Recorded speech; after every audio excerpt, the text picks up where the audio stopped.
All right, good evening to everyone. And I want to welcome you to this evening board meeting, April the 27th, here at the John Middle School. So at this time, we will rise for the Pledge of Allegiance, and then after the Pledge of Allegiance, we will do the land acknowledgement. Let us stand.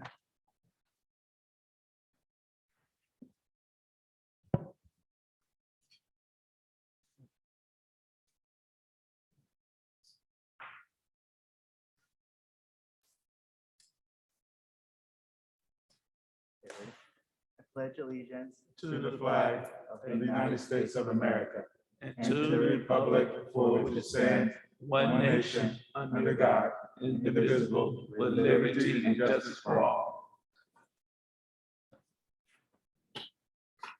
And now we have land acknowledgement.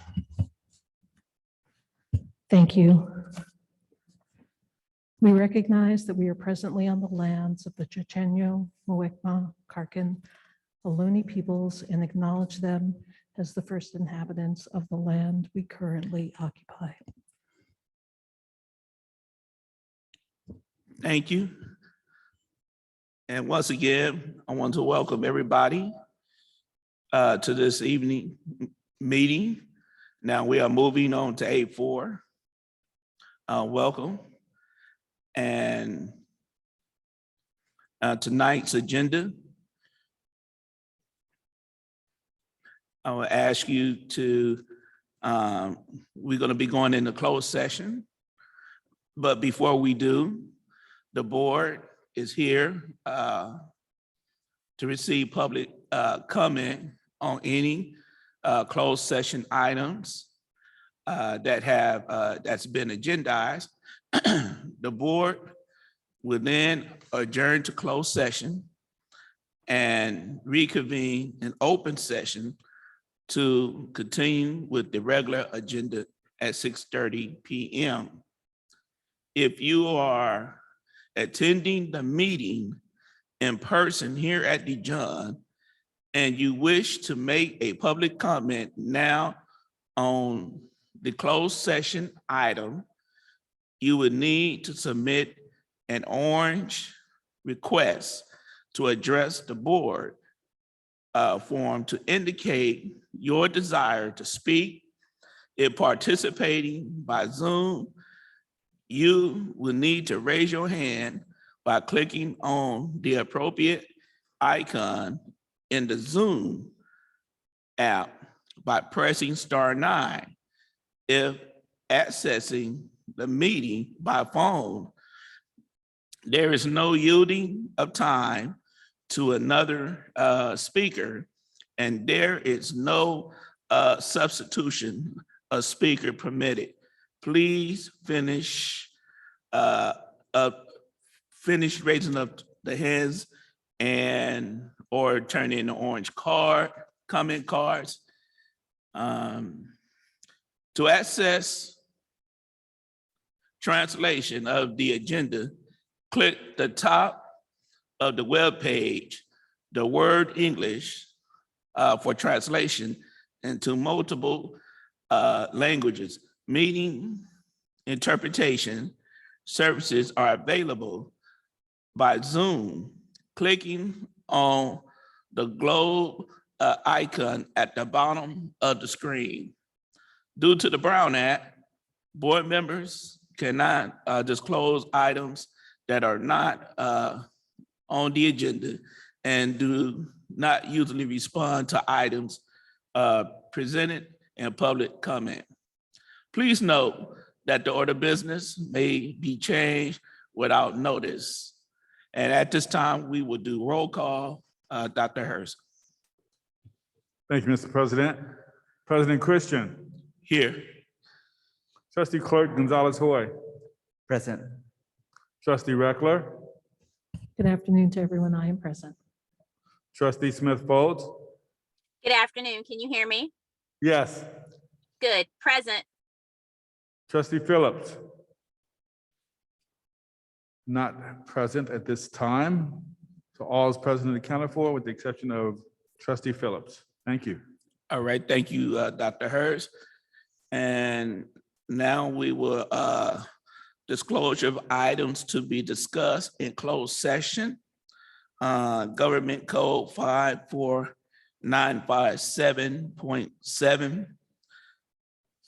And number one would be conference with legal counsel, existing litigation. The second one would be the conference with labor negotiators, with employee organization, adult school, UTR school. And then we will have public employee discipline, dismissal, release, and complaint. So those will be the areas that we will cover in closed session. And so at this time, are there any hands in closed session that's raised?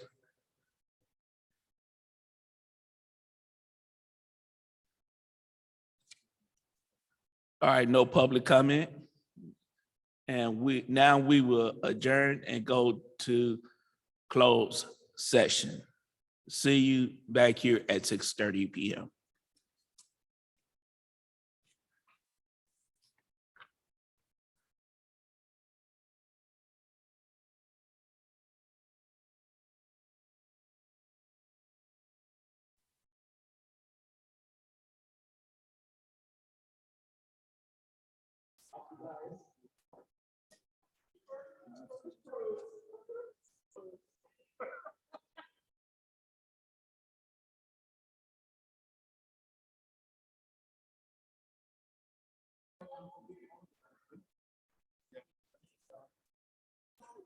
All right.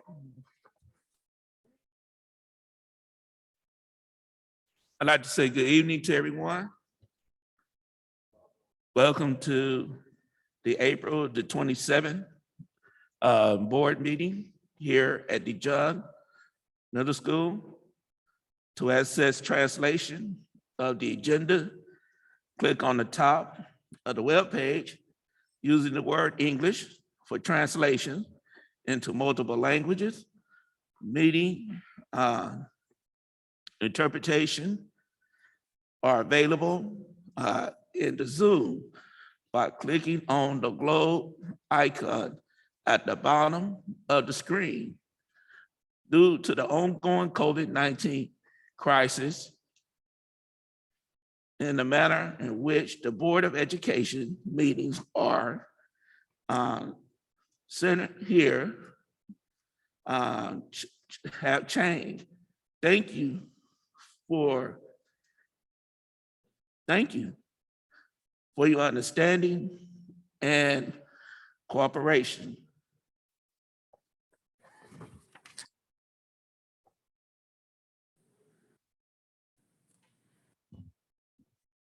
We have changed the public comment format, which is now at the beginning of the meeting.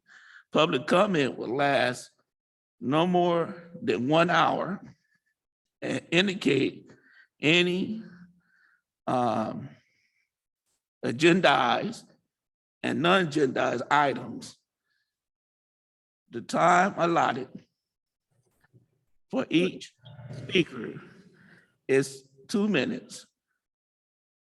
We are about to start public comment. So if you are in the audience, fill out the orange request to address the board form to indicate your desire to speak on agenda item. Please finish those up hands.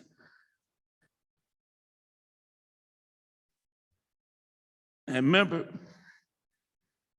raise those hands now. If participating by Zoom, you would need to raise your hand by clicking on the appropriate icon in the Zoom app by pressing *9. If accessing the meeting by phone, there is no yielding of time nor its substitution of speakers permitted. If you are making a public comment from Zoom, please raise your Zoom hand now. Due to the Brown Act, board members cannot discuss items that are not on the agenda and do not usually respond to items presented in public comment. Please note that the order of business may be changed without notice. We do not have our parliamentarian, Ms. Donnie, here tonight.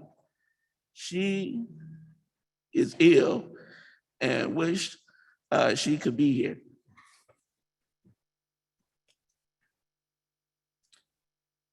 So tonight, we would start off with we have our trustees, student trustees, Trustee Leon and Trustee Flores, and then we have Trustee Clerk Gonzalez-Hoy, Trustee Reckler, Trustee Smith-Fall, Trustee Phillips, and myself of the order of tonight.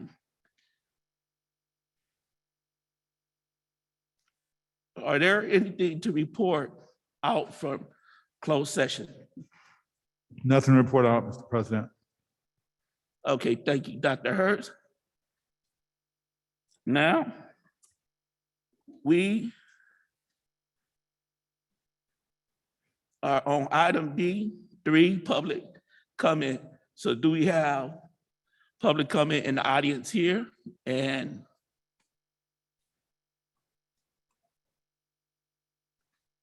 okay, so we will start within here and then we'll work our way to the Zoom out.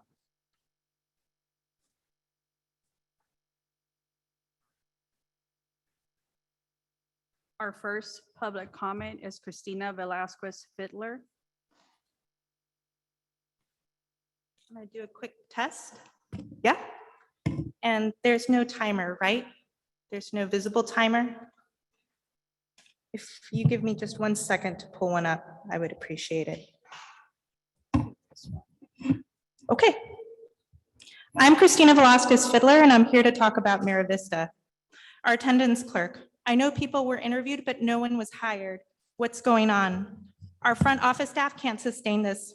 What is the status of our band room? We've been asking all year, we still don't have one. Our school's fire alarm and PA system didn't work for months. At one point, our principal told teachers to ignore a fire alarm when there turned out to be a real fire. A teacher found the active fire after the all clear. The school hasn't had a fire drill since the actual fire in October. The kid who threatened to bring a gun on campus and shoot a student, a threat was made like this at UC Berkeley. We were in lockdown for 4.5 hours and I got updates every 15 minutes. Principal Betson still has not communicated a single word about this gun threat to our families, and worse, nothing to our teachers. And there are police reports about that one. SSC, we asked to see the budget numerous times. Money was not allocated for months, and now thousands of dollars are being spent without actually knowing how much money there is to spend. That's mismanagement of money. Conversations go in circles with little decision-making. We need your oversight. We wanted to avoid an ugly public airing of the dysfunction. We tried, we asked for intervention to prevent a forum where our families would be muted, like what happened at Valley View. That was terrible. Dr. Joyner found a time to meet with parents, but Principal Betson still has not responded. It's been 14 days. She has not responded to her supervisor. I don't think you're okay with that. She doesn't come to PTA meetings because she says she doesn't want to answer questions. And there's more. That's just the tip of the iceberg. Mira Vista School has a reputation for teachers who stay for years and parents who are actively engaged. Not anymore. Parents are afraid of retaliation. That's why there aren't more of us here. They're afraid of retaliation because they need services for their kids. Everyone is so demoralized. Our school is breaking. We're losing our staff, our teachers, our families. We need your investment. We need your help. Thank you so much.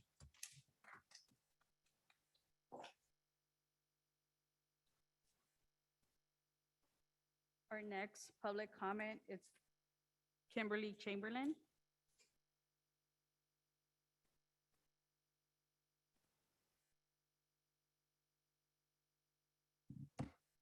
Good evening. I'm Kimberly Chamberlain, IFPGE Local 21 SSA Chapter President. I am also a district employee, Student Information System Services Supervisor. I would like to say to all of the administrative, clerical people out there, happy Administrative Day. I truly appreciate everything that you guys have done and to support everybody in this district, including myself, and all the requests that are made to you and over and above the jobs that you guys could possibly have on the books. So thank you very much. Secondly, we are out there still really working hard to get out there and make sure that our students are accommodated and have all the needs met. We only have, let's say, about 6 weeks of school left, right? Let's keep going. Let's keep making sure that those students are out there getting the best services we can, board. Please support us. We just heard from Mira Vista. We're hearing from other school sites. Let's get out there and recruit a little bit harder. Let's get out there and support those people. I know I've heard from many of the staff out there that they're starting to see you guys more and more and more. Please get out there. If you guys have that 15 minutes, an hour, I would be happy to train you in Power School to go and support Mira Vista and learn about attendance and getting it and making phone calls home to find out why kids aren't able to come to school that day. There's people out there at Ford, at Nystrom, Pinole Valley, Hercules High School. We need to get those support systems out there. Those people at those school sites, even our substitutes, are working their best. I know I'm out of time, but I want to say, please, if you've got 15 minutes, please go out to a school site, especially between 8 o'clock in the morning and 10 o'clock in the morning. That's when we need the most support. Thank you very much. Our next public comment is Mark Schultz.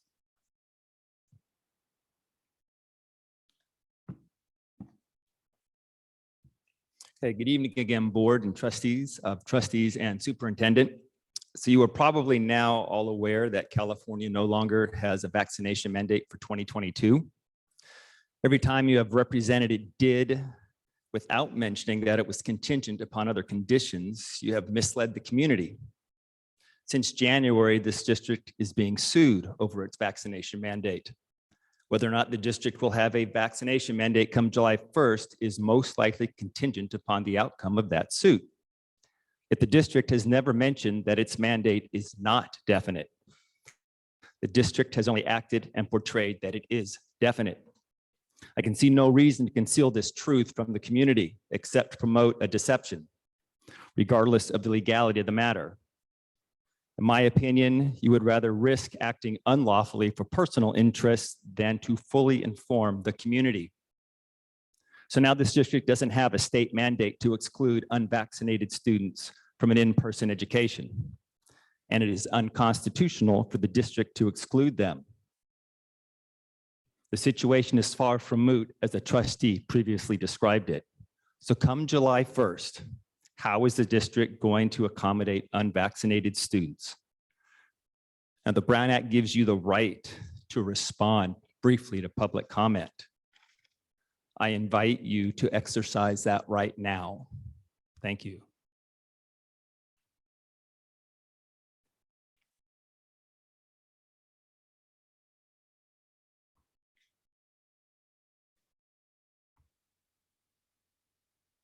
Our next public comment is Okay. Debbie Marshall.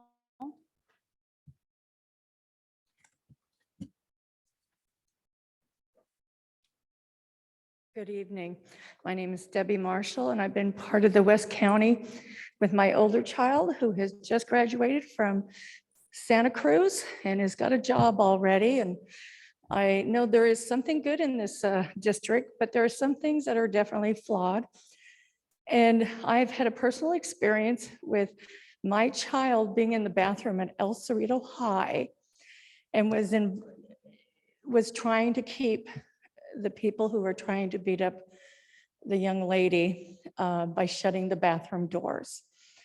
She tried her best. She's been okay with her friends, but if anybody starts asking her about it, she withdraws.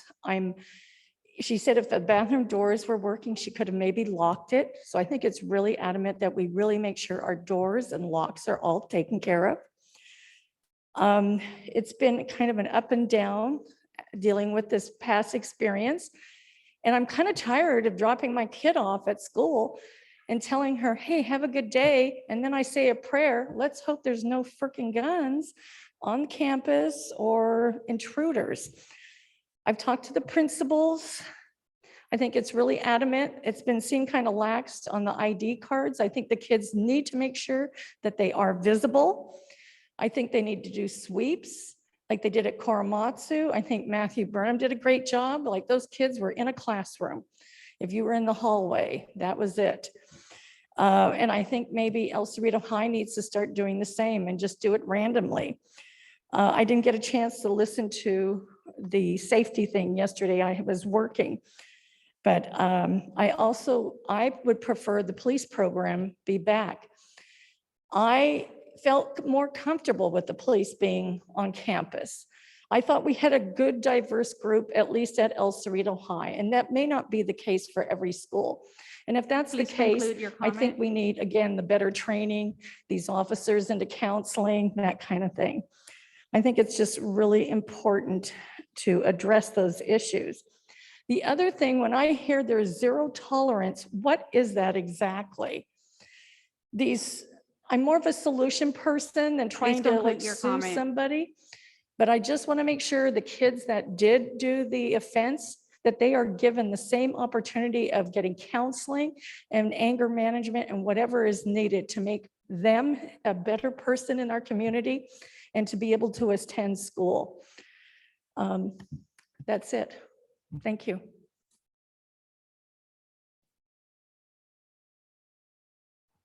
Our first public comment on Zoom is Stella Miranda. Please unmute yourself.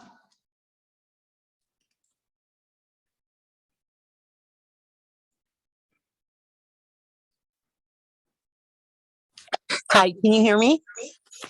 Yes. Good evening, Dr. Hurst and trustees. Tonight, I just wanted to address a concern by a parent regarding grad night and prom night. As children are graduating, they are very concerned with their memories and senior events. As you know, some of these youth do not want to be vaccinated. Since the current vaccine mandate was placed on hold, how will this affect grad night, prom, and graduation? Does this district plan to continue the efforts to vaccinate 1,600 plus unvaccinated children? Since it seems that 86% of the students have been vaccinated, reaching herd immunity, not to mention there are other children who have had COVID and have natural immunity. Since the governor will not be implementing any mandate for 2022, I would hope that the district would stop its efforts at this time and move forward and not move forward with the July 1st, 2022 vaccine deadline. Shortly, the lawsuit that was filed against WCCUSD will be heard in court, and hopefully this will put an end to everything. Thank you.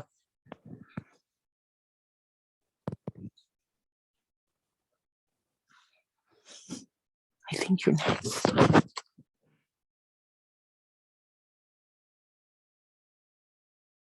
Our next public comment is Viviana Miranda. Hello, can you hear me? Yes, we can hear you. Okay. Good evening, Dr. Hurst and school board. My name is Viviana Miranda and I am 10 years old and about to be in 5th grade. I am here this evening to discuss our school breakfast and lunch program. I am concerned because some of my friends and peers have no choice but to eat these foods at school. Sometimes they are cold and taste terrible. The pizza tastes like fish, the tamales meat is rubbery, the masa is gross, the off-brand Cocoa Puffs taste like cereal that has sat around for a long time, the celery sometimes has black stuff around the edges, and the carrots are harder than rocks. Sometimes it's the only meal kids get because parents can't afford it.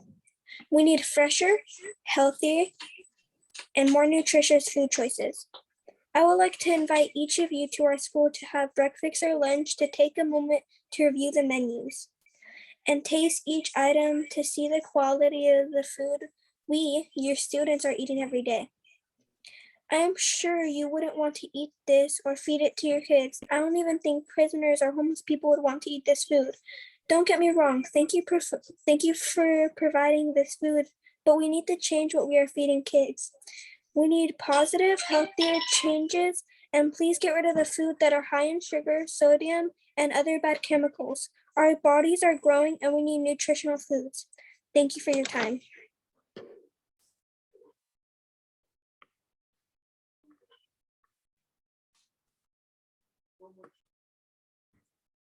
Our next public comment is Lisa Disbrow. Please unmute yourself. Good evening. Can you hear me? Yes, we can hear you. Thank you so much. First of all, I want to commend Viviana. It's lovely to hear a rising fifth grader speak so well. And secondly, I'd like to thank all of the board members who have heard my comments earlier at one point regarding political statements on your mask. I truly appreciate the fact that you appear nonpartisan. And I would like to note that Mr. Phillips has not responded in kind. And then I would like to suggest that informed consent is a firewall against corruption, manipulation, personal damage, and the abuse of power. In Mr. Mark Schultz's letter, he exposes the multiple efforts by your leadership to misinform, ignore, confuse, and deny the West Contra Costa School District of vital COVID-19 health information regarding the vaccine. This is wrong. We need to hear from you. We have all of these events connected and being affected by this issue. And yet we have kiosks that haven't been updated. We haven't had emails, flyers, notifications, phone calls, and people's lives are hanging on this thread. It is time for you to reject the use of fear to drive the community members towards a decision that you prefer. It is time for you to respond in kind and to practice transparency, integrity, honesty, and the right of the people to all information in their decision-making process. You are usurping and avoiding informing them, and this is wrong. It is time for this to be corrected. You need to come out and have public dialogue on this. Thank you.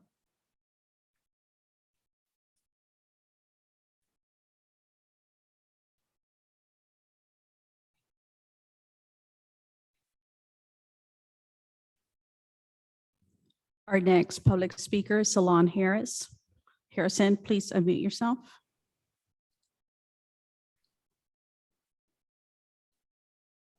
Okay, good evening, board. Thank you guys for allowing the community to speak. I just want to say thank you to my principal at Richmond High for honoring our Black students and taking time to support the Black parents over at Richmond High.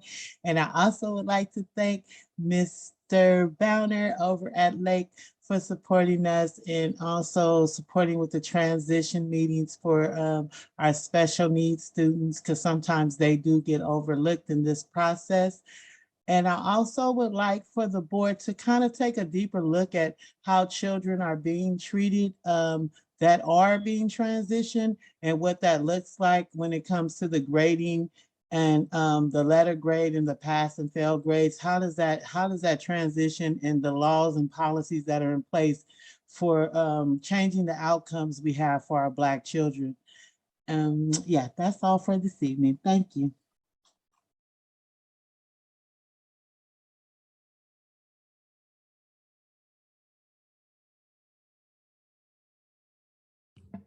Our next public speaker is Angela Silver Lima. Please unmute yourself. Good evening. My name is Angela Silver Lima, and I'm a parent at Mira Vista School and the current PTA president. On Monday, the district sent out the student parent handbook. I was surprised to see a part highlighting the importance of parent involvement in a student's education.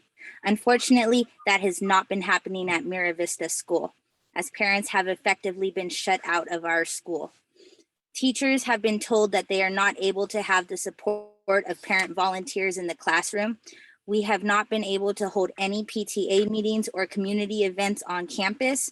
The SSC meetings have happened multiple times without notifying the public or sharing an agenda. When we are invited to an SSC meeting, there is no budget information available to view. Parents are no longer able to walk their students into the schoolyard to line up, and for many months, parents were in the dark in regards to COVID case numbers and protocols. The worst of it all is when we reach out to email our site administrator, Charlotte Betson, there is no response. Our concerns are unacknowledged, and the same email can be sent 3 or 4 times and still no response. Ms. Betson doesn't attend PTA meetings. She holds no opportunities for parents to meet with her and ask questions. And when she has had this opportunity in the past, she's unable to give us any answers to our questions and fails with follow through. When Ms. Betson attends the SSC meetings, 504 meetings, IEP meetings, her camera is turned off. Parents are pulling their children from our school, and a once thriving school community is falling apart because of lack of communication, lack of follow through, and lack of leadership. I am calling on the district to meet with our school community and hear our concerns so that Ms. Betson can receive the help, support, and mentorship that she desperately needs. We need her to be successful. Please help us. Thank you for your time.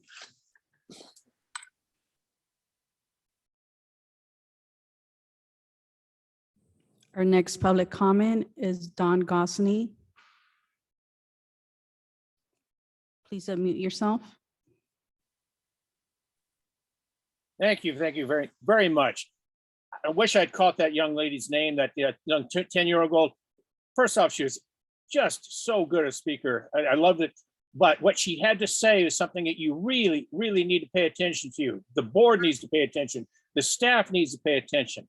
Just because they're kids, they're always going to whine about the quality of the food. Yeah, that's a given, but that doesn't mean they're wrong. What kind of food are we serving our kids? And this is not the first complaint. I've been listening to it for over 15 years now. We need to pay better attention to the kind of food that we're serving our kids, because as she pointed out, for some of these kids, this is the only meal that they get. Now, normally on a Wednesday night, when you guys have a meeting, I've got a concurrent Zoom meeting. And it causes me to miss your public comments. It probably tickles you all to death because I know how popular I am with some of the board members. Tonight, though, they had to cancel the meeting because of a lack of a quorum. But I see here where the board will address the application from CBOC member John Anderson seeking to serve an additional 2-year term. His application was submitted just a couple of weeks ago, and it almost immediately got placed on the board's agenda. That's great. That's the way it ought to be. So this begs the question, why longtime watchdog Anton Younger's application is sat on the shelf for 20 months? Why former CBOC vice chair's application is sat on the shelf for 15 months? And why my application, a former chair of the CBOC, has sat on the shelf for the past 12 months? All 3 of these applications have been submitted at least twice, but still were shunned. Is this personal? Is the board or the staff purposely trying to keep us off of the Bond Oversight Committee?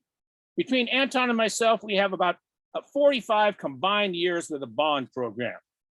As it stands right now, the CBOC does not have the statutorily required number of CBOC members, and yet active volunteers are being kept off of the CBOC. We will be resubmitting our applications for a 3rd or 4th time, hoping that the board will best serve our community by addressing our applications. Oh, and you've placed the bond program audits on the consent calendar? Really? Both of these audits demand the strict attention of the board, a presentation by the auditors, a full discussion of any issues brought up by the auditors. The last CBOC meeting couldn't even start because they didn't have a quorum. Anyway, I got to go now. Time's up.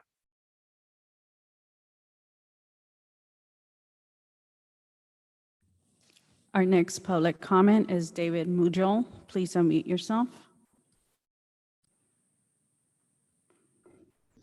Good evening, board members. Dr. Hurst. I'd like to piggyback on, there is no mandate. There is no vaccine mandate. The governor's put it on hold. Fauci himself is saying the pandemic's over. We need to stop the hysteria and look at the real science. Treatments are being approved for kids instead of vaccines that work. They know how to mitigate this now. It's not like it was when it first broke out, when they didn't know what to do. We need to pay attention to the real science. We have herd immunity already. You guys, I think I'd like to make a recommendation to help fund the police back on campus and a better dietitian, because we all say so many things and never get feedback. And it seems like the misinformation and the steering of the direction of comments or informing the public is skewed. You don't tell both sides. I think we should eliminate most of the board members. We only need one dictator. It only takes one dictator to run a socialist country. And again, I'm offended, Mr. Phillips. You continue to be political. When you come to these things, it should be not, you should not have any political bias. We should be here for the kids, for the students, and not promoting politics, which is probably half the problem with some of you who are involved in unions. You know, we're paying so much for gasoline to live, to buy food, and you're promoting people who have so much money they can fly back and forth on jets and stock ice cream like crazy. It's really disheartening to see this. I really think we need to keep it straight about the issues and deal with them. You guys are not dealing with the issues, and it's going to be time to vote and time to deal with things and time to go to court. And you guys are going to find yourself on the wrong side of history. There's been Super Bowls, concerts, people going to work. All the cases are very, very low right now. There's very minimal cases out there. Thank you for your time. Our next public comment is Linda Kane.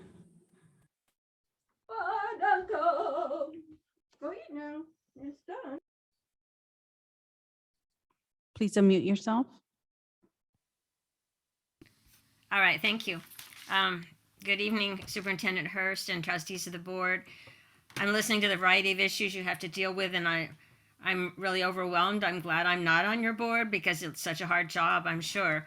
My name is Linda Kane. I'm from El Cerrito, and I'm a participant in the older adult education programs that are supported by WCCUSD and housed by local churches. There are 3 programs left out of 8 or 10 that we used to have in West County not that many years ago. It's St. John's, Christ Lutheran, and Sakura Kai. Apologize for my scratchy voice. We have about 6 weeks left till the end of the semester, and no more funding after June. We don't want to see our programs closed down forever. Some of us are old enough that if it takes a long time to get them back, we won't be around. Maybe I will, but some won't. And our funding has not gotten on the board's agenda over the weeks that I and others have been asking for it. So I realize that the district has been, I'm just looking at my timer. I hope it's not up. The district has financial issues, but there may be money in Measure 10 or Measure X, which passed and started collecting money in April 1st of 2021. And so adult education teachers are interested in trying to get some of this money, and we need the support of something like the school district, which knows how to write grants and fill out applications and stuff like that. So if you guys don't have the money to support the older adult programs, please support us and try to help us get Measure X money. We would really like to save our senior programs. We don't want to be stuck at home with no programs to go to once the end of the semester comes, and we're counting on you. Thank you so much.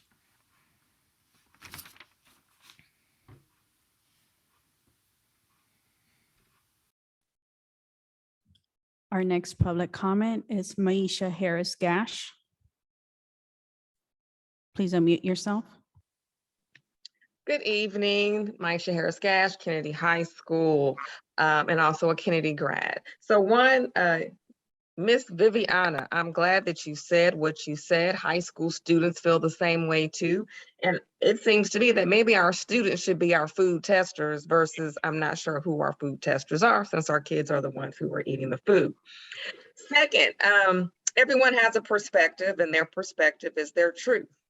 My truth and perspective is that I don't want to come to work and catch COVID due to a lack of mitigation protocols. And my main point tonight is this: at Kennedy High School, we have a fence being being built as a response to some negative, violent activity on our campus. And my first question is, who talked to us? Who asked us about what we needed or what we believe we needed to feel safe? So this fence is going up, and for the first time, now I was a student at Kennedy, didn't trip off of not having windows. Now I've been a teacher there for about 12 years. I've never felt until now like I'm caged in. This fence is about 8 feet high. It's gonna be a gate. I'm like, but who really talked to us? Because the issue really is the door. Those double doors that go into the student parking lot. So the door is still not fixed. How did those 2 students get on the campus? Because the door does not spring back closed. And so what is this fence going to do? And like I said, who talked to us to find out what we wanted? And it's kind of a repeat thing. And some of you have no responsibility in this because you weren't in the position that you are in now. But just like when Miss Felicia Phillips was dismissed as our principal, didn't nobody come and talk to us and ask us how we felt about her staying or going? Because if you would have, we would have said we wanted to keep her. And here's another big decision that's being made on our campus, and nobody's talking to the teachers about what do you need in this period of time to feel safe after what's happened on your campus being put on lockdown 2 weeks in a row because of potential gun violence. So please talk to us and please come out and see what we're seeing right now that's being built on our campus, because it's not a good feeling. I'm going to wrap it up in just a moment. It's not a good feeling to come to work and feel like you're caged in. Thank you, everybody. Have a wonderful night.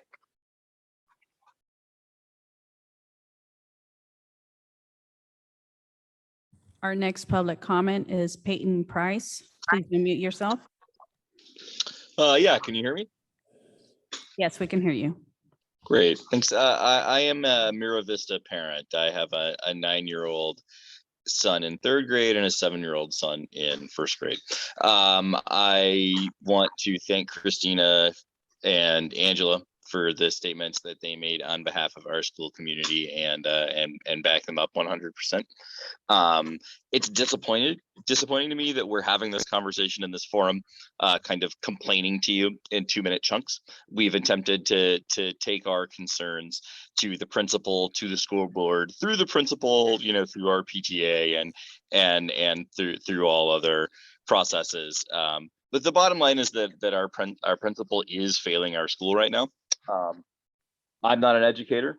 I don't know if it's because she doesn't have enough resources and help, or if it's for some other reason, but she is failing. And as a parent, I can't keep my kids in this school. My wife and I can't keep our kids in this school, long term if that's not being addressed.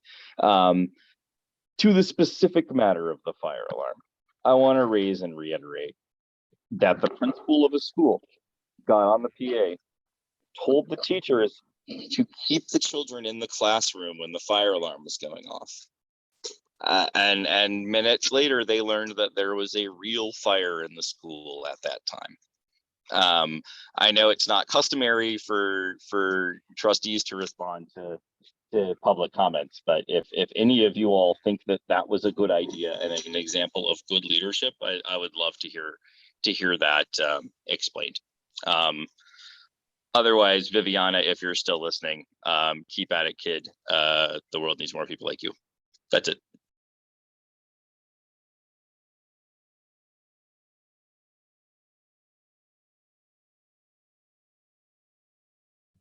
Our next public comment is Tanise Smith. Please unmute yourself. Good evening, Board and Dr. Hurst. I would like to, first of all, thank Mr. McGee and his staff. I made a request for some information to get clarity about a contract that is on the consent calendar for tonight. And Mr. McGee and his office were very prompt in responding. And so I just want to let him know that I appreciate him. It offered me a lot of insight on the contract. I also would like the board as well as staff to consider creating a format for contracts that helps the community as well as advisory committees understand exactly the impactfulness of the contract. So with this particular contract, it's for African American students, and often we find that these programs are not actually reaching the intended target. So I also want to thank the Department of Communications for fulfilling a public records request that required them to acquire quite a bit of information, but they were able to get that information to me, and so I just want to express gratitude for that.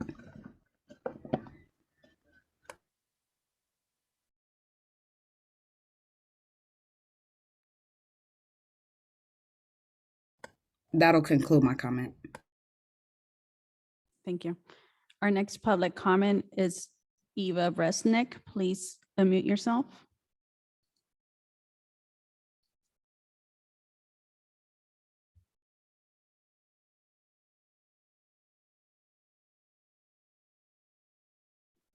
Please unmute yourself.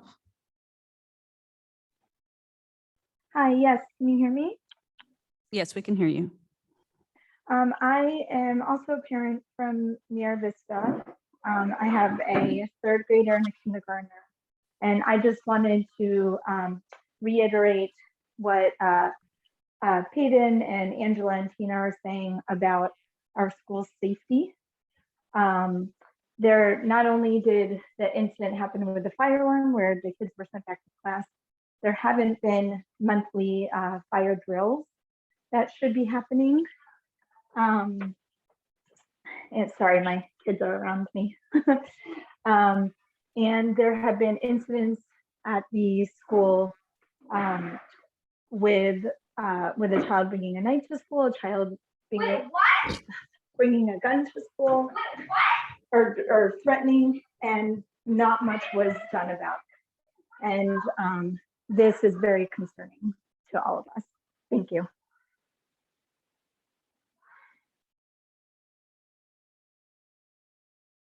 That concludes our public comment.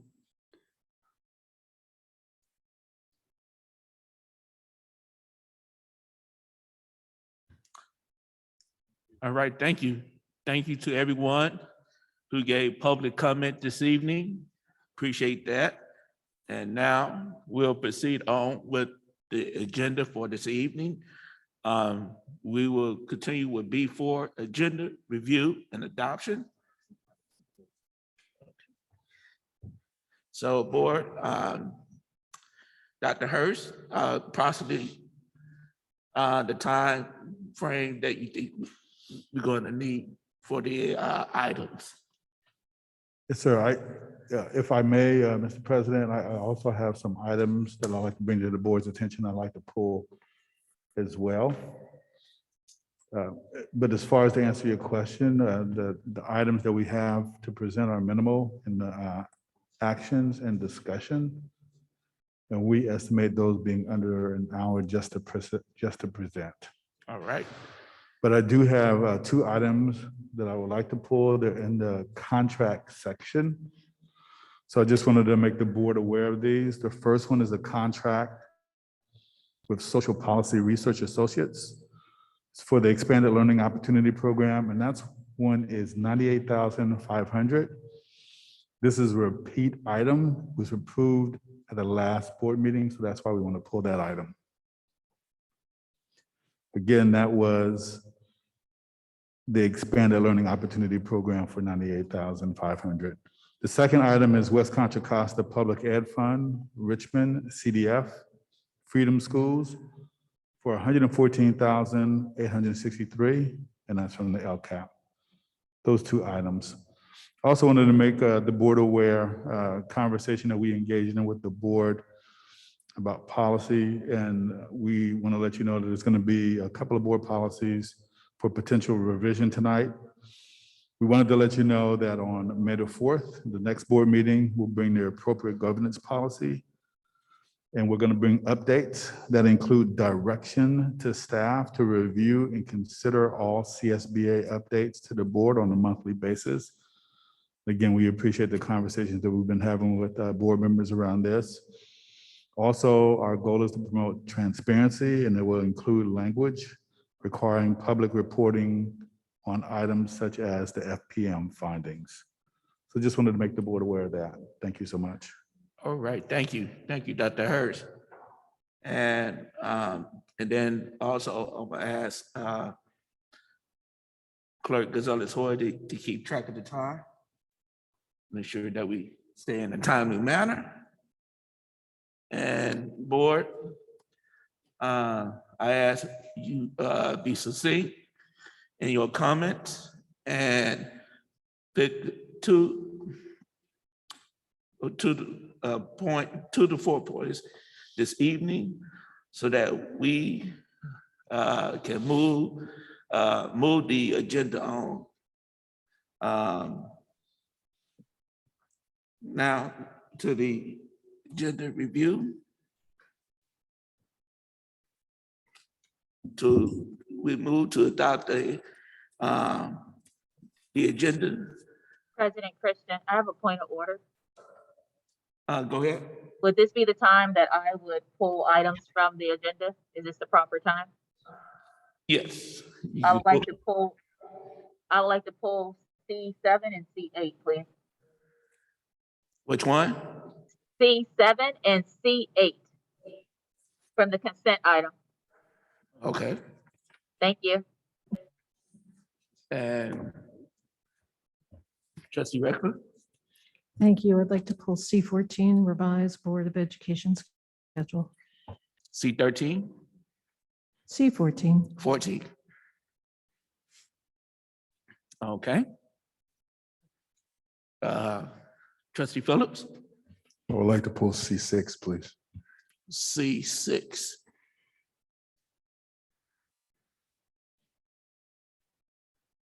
Okay.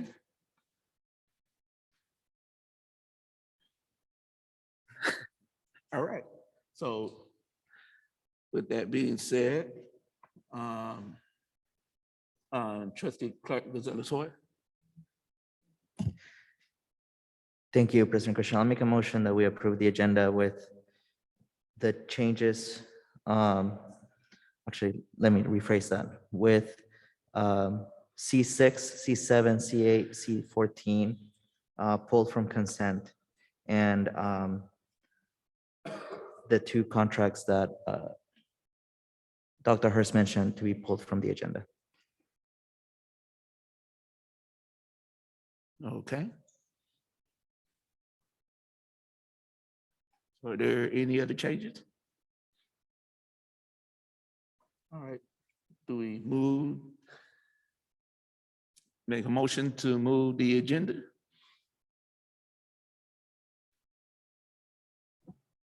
Clerk Gonzalez-Hoy motion. I'll second that. Okay. You say you second it? Yes, President Christian. Okay. So it's been seconded by Trustee Smith-Wall. And it was moved by who? Oh, okay, I'm sorry. Clerk Gonzalez-Hoy. And so, all right, on to the vote. Trustee Leon? Leon, yes.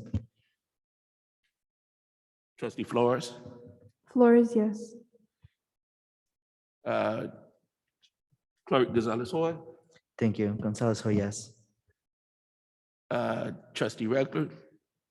Reckler, yes. Trustee Smith-Wall? Smith-Folds, yes. Trustee Phillips? Yes. And myself, yes. And it passes. And now we move on to the rest of the agenda.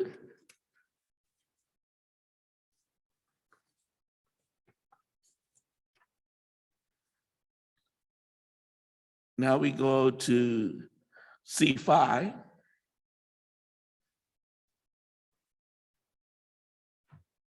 And C5 is now for the approval for the minutes for the December 15th, 2021 and January the 13th, 2022. And we will move a motion to approve these items together, but we'll take correction separately. Board, beginning with the minutes of December 15. Are there any corrections?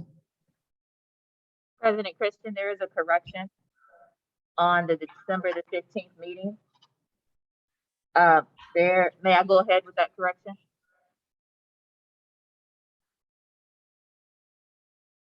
President Christian, may I tell you what the correction is? Yes. Under elect the clerk, the third paragraph, they have the wrong pronoun for trustee Gonzalez Hoy. They have Miss instead of Mr. That's it. Okay. And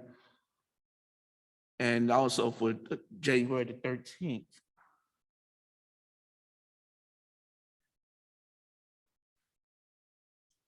So we just make a motion to go ahead and approve with the corrections. I'll move both sets of minutes, 12/15/21 and 1/13/22 with the corrections indicated. All right, it was second. President Christian, I'll second. All right, it's been moved by trustee Reckler, second by clerk Gonzalez Hoy. And now to the vote. Trustee Leon, Leon, yes. trustee Flores, Flores, yes. clerk Gonzalez Hoy, Gonzalez, yes. trustee Reckler, Reckler, yes. trustee Smith Fall, Smith Folds, yes? trustee Phillips, Yeah. and myself, a yes.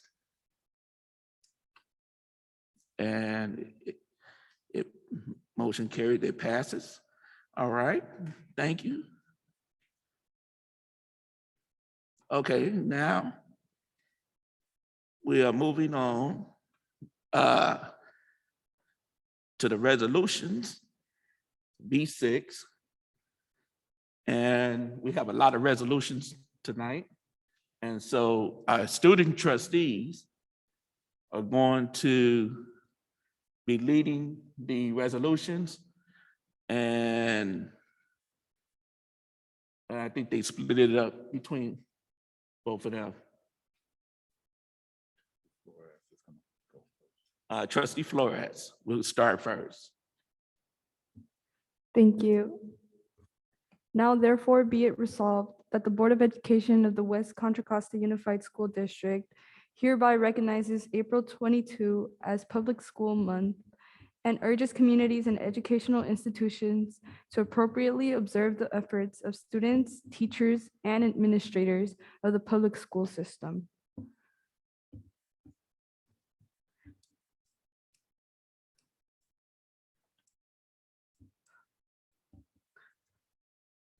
Now therefore be it resolved that the Board of Education of West Contra Costa Unified School District does hereby proclaim April 22 as School Library Month in all of West Contra Costa Unified School District and calls upon school administrators, teachers, students, and citizens of West Contra Costa to recognize and support this action and to participate throughout the month of April in the celebration of School Library Month.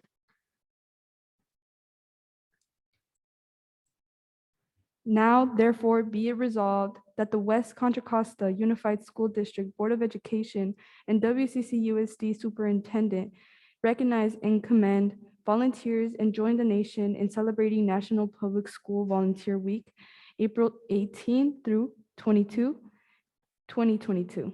Be it further resolved that the West Contra Costa Unified School District Board of Education and WCCUSD Superintendent encourages activities to recognize volunteers this week.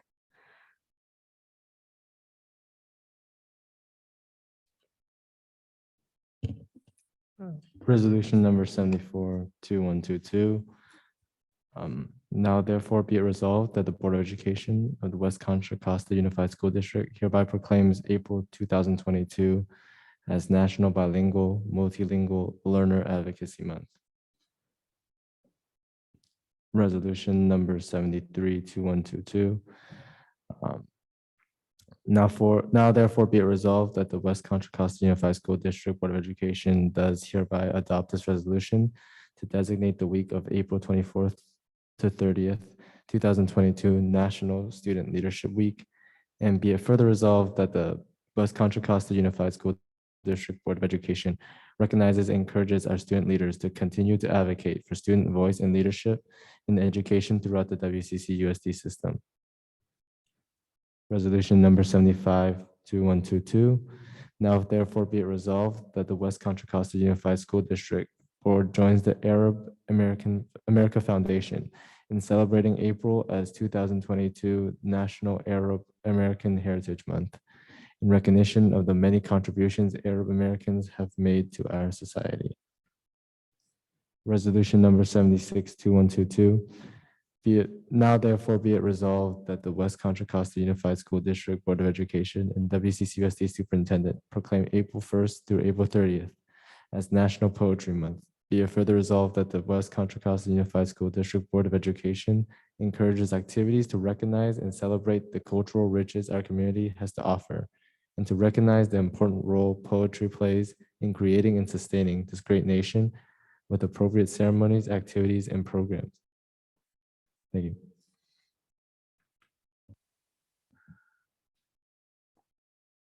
All right, thank you. I want to thank the student trustees for reading off the resolutions. And now we will go back and we will vote on the resolutions. And we would do one at a time. So we will start with resolution number 70-2122 National Public School Month. So we will make a motion to approve that. President Christian, sorry, was there another one? President Christian, I move that, resolution number 70-2122 National Public School Month. I second that motion. Okay, it's been moved and it's been seconded by Leon. And so now to the vote. Any comments? All right. President Christian, I have a comment. Yeah, go ahead. Dr. Hurst, I would love for us to work with our local cities and our public libraries in the local cities and see how we can work together during the month of April and beyond about how we make sure that reading is a priority in all of our schools, which means maybe helping register kids when they're able for a library card, right? That used to be done at Lupine Hills. Our local Hercules librarian would come over and she would show kids how to sign up for a library card, the public library card. Maybe that's publicizing and making sure that our schools know what's happening in the city libraries and vice versa. They know what's happening in our school libraries. So more of a partnership would be great. Thank you. All right, thank you. All right. If there's any more comments, if not, then we'll go to the vote. Trustee Leon? Oh, Leon, yes. I'm sorry. Oh. I'm sorry. Trustee Phillips? I do have a quick comment. Public schools aren't perfect.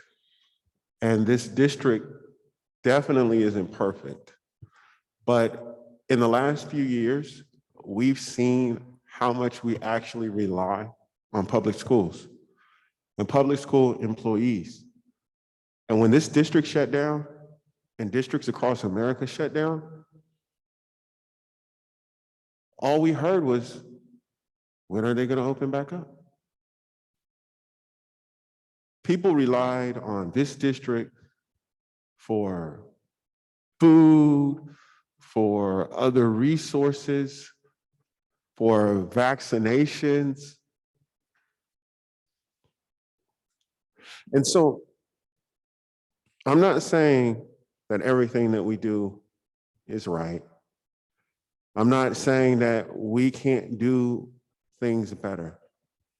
But what I am saying is that the public education system is needed. It is valuable. It serves a great purpose, and so does its employees. So I know sometimes it's in vogue to bash public schools. And I know sometimes, a lot of times, unfortunately, it's in vogue to bash the school district. But we got a taste of what it would be like for this district not to be here. And nobody liked what that tasted like. So the next time you hear someone bashing public schools, the next time you hear someone bashing the school district, please remind them that this place is an important place and that this place serves an important purpose. And without this place, we are not better off, but we are worse off. Thank you, President Christian, for allowing me to comment. All right, thank you. And now we will go to the vote. Trustee Leon, Leon, yes. Trustee Flores, Flores, yes. Clerk Gonzalez Hoy, Gonzalez, oh yes. Trustee Reckler, Reckler, yes. Trustee Smith Fall, Smith Folds, yes. Trustee Phillip. Yeah. All right, and myself, yes. And the motion carries. And now we go to the next resolution. Resolution number 71-2122, School Library Month. Go ahead. Thank you, President Christian. We were asked to make a change to this resolution. For reference, if people look at the last "were asked" clause on the resolution, which is no 1, 2, 3, 4, 5, the sixth. Right now, it says information and literacy assistants. It should say information and instructional media technicians. So I would like to move resolution number 71-2122, School Library Month, with that change. All right. Okay. I will second that with the change indicated. All right. It's been moved by Clerk Gonzalez Hoy, second Trustee Reckler. And any comments? I'm sorry, President Christian. The comment that I made before about school library should have been on this resolution. So all my comments that I made just a minute ago should have been on this resolution. Dr. Hurst, I still believe we need to work with our communities about strengthening our relationship between the school library and the community libraries. Thank you. All right, thank you. And now we'll go to the vote. Trustee Leon, Leon, yes. Trustee Flores, Flores, yes. Clerk Gonzalez Hoy, Gonzalez, oh yes. Trustee Reckler, Reckler, yes. Trustee Smith Fall, Smith Folds, yes. Trustee Phillips, Yeah. and myself, a yes. And the motion carries and it passes. All right. Now we go to the next resolution.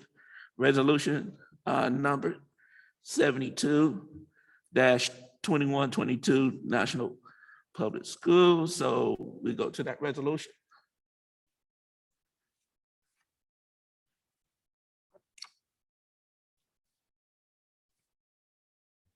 President Christian, I move resolution number 72-2122, National Public School Volunteer Week. Okay. Is there a second? I'm happy to second that. All right. It's been moved by Clerk Gonzalez Hoy, second by Trustee Reckler. Any comments? Trustee Phillips? As we get back to something similar to normal, and we've historically done employee recognitions on a district-wide basis, I really think that we should do the same with our volunteers. I don't know if they should be included or if it should be two separate celebrations, but I think we should honor our volunteers. And that includes people who come to our campuses and work with our children. And it also includes people who volunteer with their checkbooks. We need to say thank you to folks. All right, thank you. And Trustee Phillips, just so you know, we do a volunteer award ceremony. We did it several years before COVID. I was a two-time winner. So we do that in the district. It was held at Richmond High School's auditorium. The superintendent was there. We got a T-shirt and we had time to take a picture and do a speech, and there was appetizers or hors d'oeuvres served after it. So we have done it in the district before. All right, thank you. And now we'll move to the vote. And we'll start out. Trustee Leon, Leon, yes. Trustee Flores, Flores, yes. Clerk Gonzalez Hoy, Gonzalez, oh yes. Trustee Rector, Reckler, yes. Trustee Smith-Fall, Smith-Fall, yes. Trustee Phillips, Yeah. and myself, yes. All right, thank you.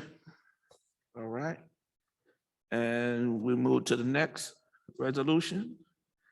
Resolution number 74-2122, National Bilingual Month.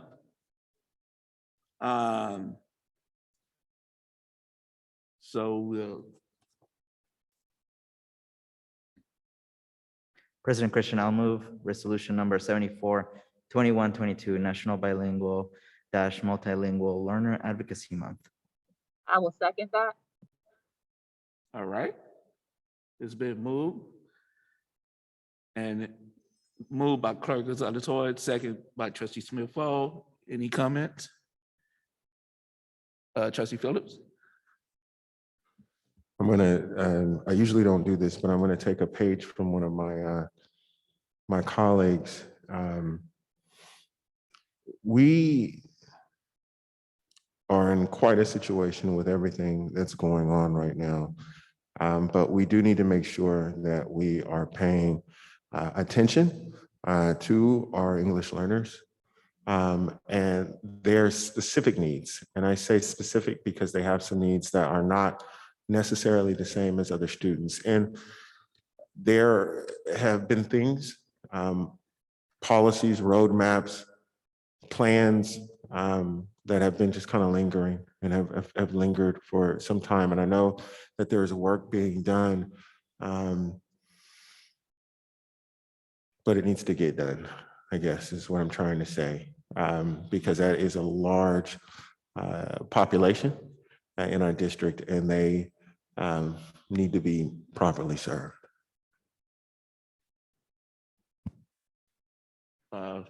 Clerk Gonzalez Hoy. Thank you, President Christian. I agree with everything Trustee Phillips said.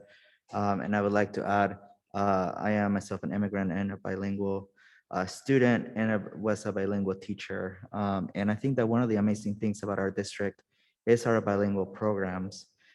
They have a lot of need though, which is why we have to really focus on them and support them. I know that that's one thing that Dr. Hirsch really cares about, because I've had many conversations with him about it. And I hope that we continue to invest in our bilingual programs, which really support a lot of our students. And we have to continue to engage with our bilingual educators, our TOSAs, our principals, and continue to understand what the needs are. So I'm very proud that we continue to elevate this issue and that we continue to acknowledge it. And I think that comes with, of course, also listening to the needs and the successes of what we do in our bilingual programs. So that's all I want to say. Thank you. All right, thank you, thank you, thank you, thank you. All right, so now we'll move to the vote. Trustee Leon, Leon, yes. Trustee Flores, Flores, yes. Clerk Gonzalez Hoy, Gonzalez, oh yes. Trustee Reckler, Reckler, yes. Trustee Smith Folds, Smith Folds, yes. Trustee Phillips, Yay. and myself, a yes. And it carries. All right. We move to the next resolution. That's resolution number 73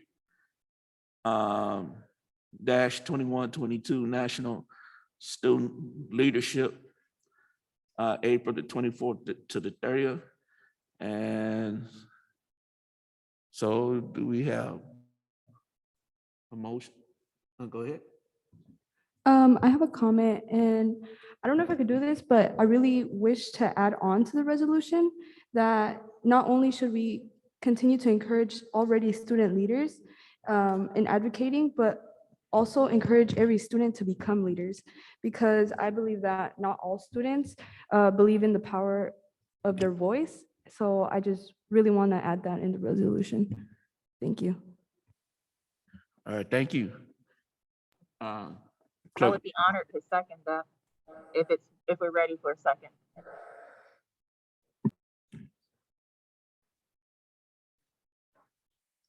Okay, let me see. It's up to you. Go to Clerk Gonzalez Hoy, then Trustee Phillips.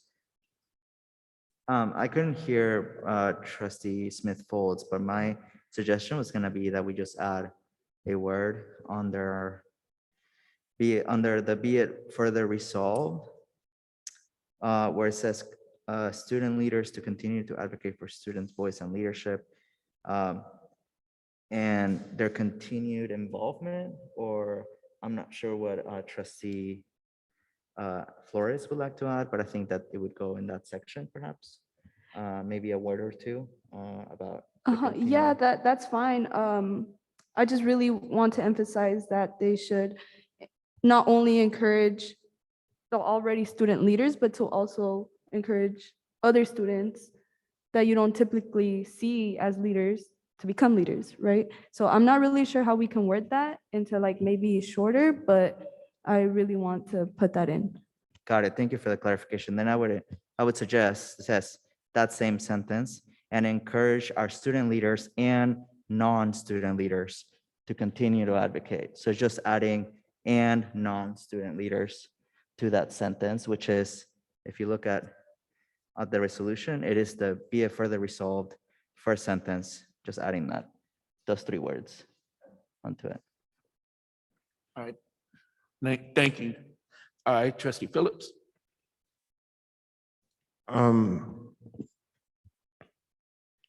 I think that that could work. I'm not sure that's what she's saying though. So maybe later this evening, if we want, totally up to you all. Maybe we'll take like a break for like maybe 5 minutes and just kind of try to figure out how to get what she's trying to express across. If it does get across the suggestion of what she's saying, then that's fine too. But if not, we could break later on for like 5 minutes and sit with her with a pencil it in and come back in and vote on it. Either way. President Christian, I think that's a good idea. Would it be okay if maybe we take 5-minute recess right now, since we're on it? Yes, we can take a 5 minutes. Okay, then recess. I'll move that we recess for 5 minutes. So we need to vote on that, right? Yeah. Okay. Yeah. Reckler, second the motion for recess. All right, so make a motion for recess. Second. Yeah, trustee Reckler second. Regular second. All right, who's moved by? Clerk Gonzalez Hoy moved the motion.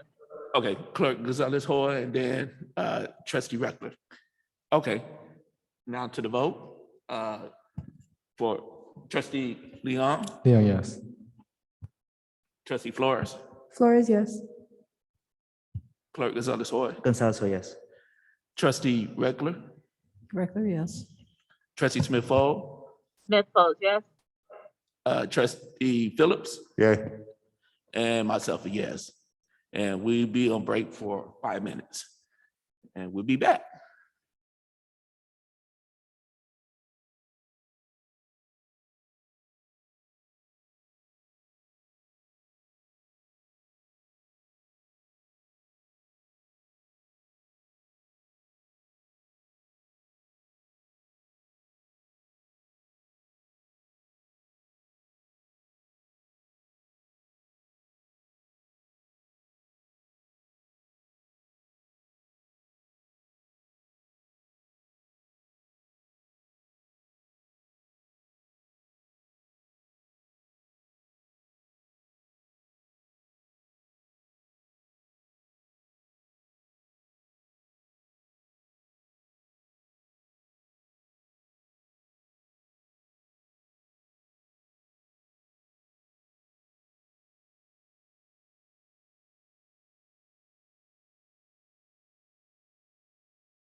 All right, call the meeting back into session.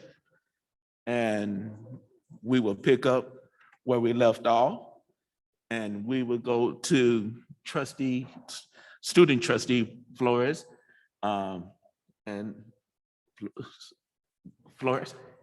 Thank you. Yeah, so what I wanted to add was be it further resolved. And this is what it is. Be it further resolved that the West Contra Costa Unified School District Board of Education also encourages any student to become leaders. So yeah, I would like to make a motion to agree on the added changes. I would do that, that's President Christian.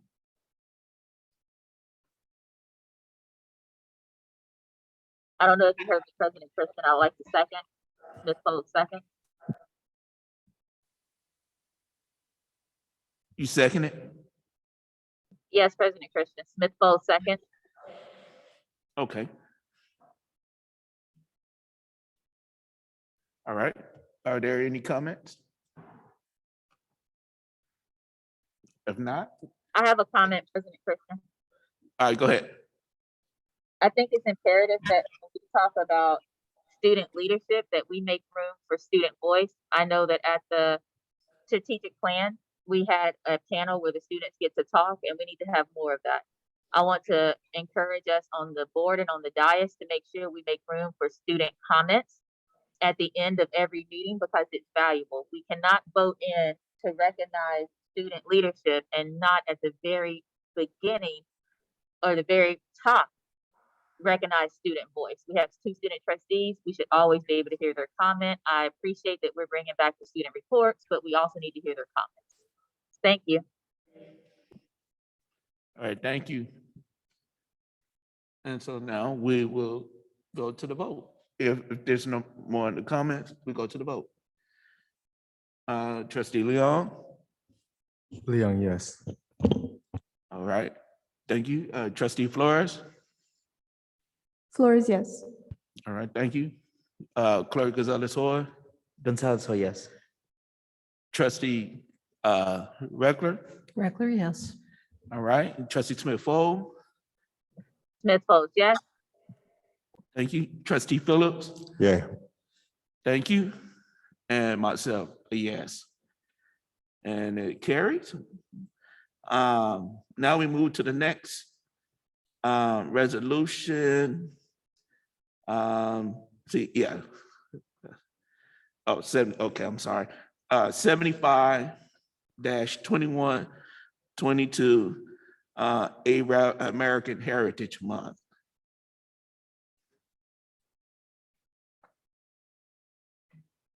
President Christian, I'll move resolution number 75-2122, Arab American Heritage Month. All right. It's been moved by Clerk Gonzalez Hoy, Smith-Folds, second. second by Smith-Folds. Any comments?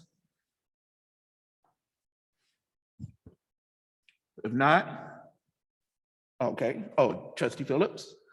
I just want to say to all of our Arab brothers and sisters, thank you for being part of our community, a beautiful part of our community, and all of the contributions that you have made in the past and in the present, and that you will in the future. Thank you. Any other comments? If not, let's take it to the vote. Trustee Leon? Leon, yes. Trustee Flores? Flores, yes. Thank you. Clerk Gonzalez Hoy? Gonzalez, so yes. Thank you. Trustee Reckler? Reckler, yes. Thank you. Trustee Smith-Falls? Smith-Folds, yes. Thank you. And Trustee Phillips? Yeah. Thank you. And myself, yes. All right, and the motion carries. And we go to the next resolution, would be resolution number 76-2122, National Poetry Month.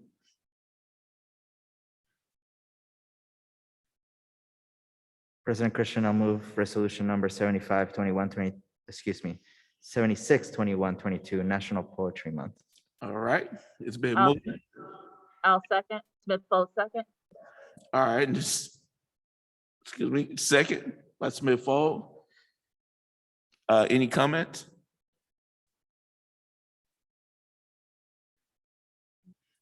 Not, then we take it to the vote.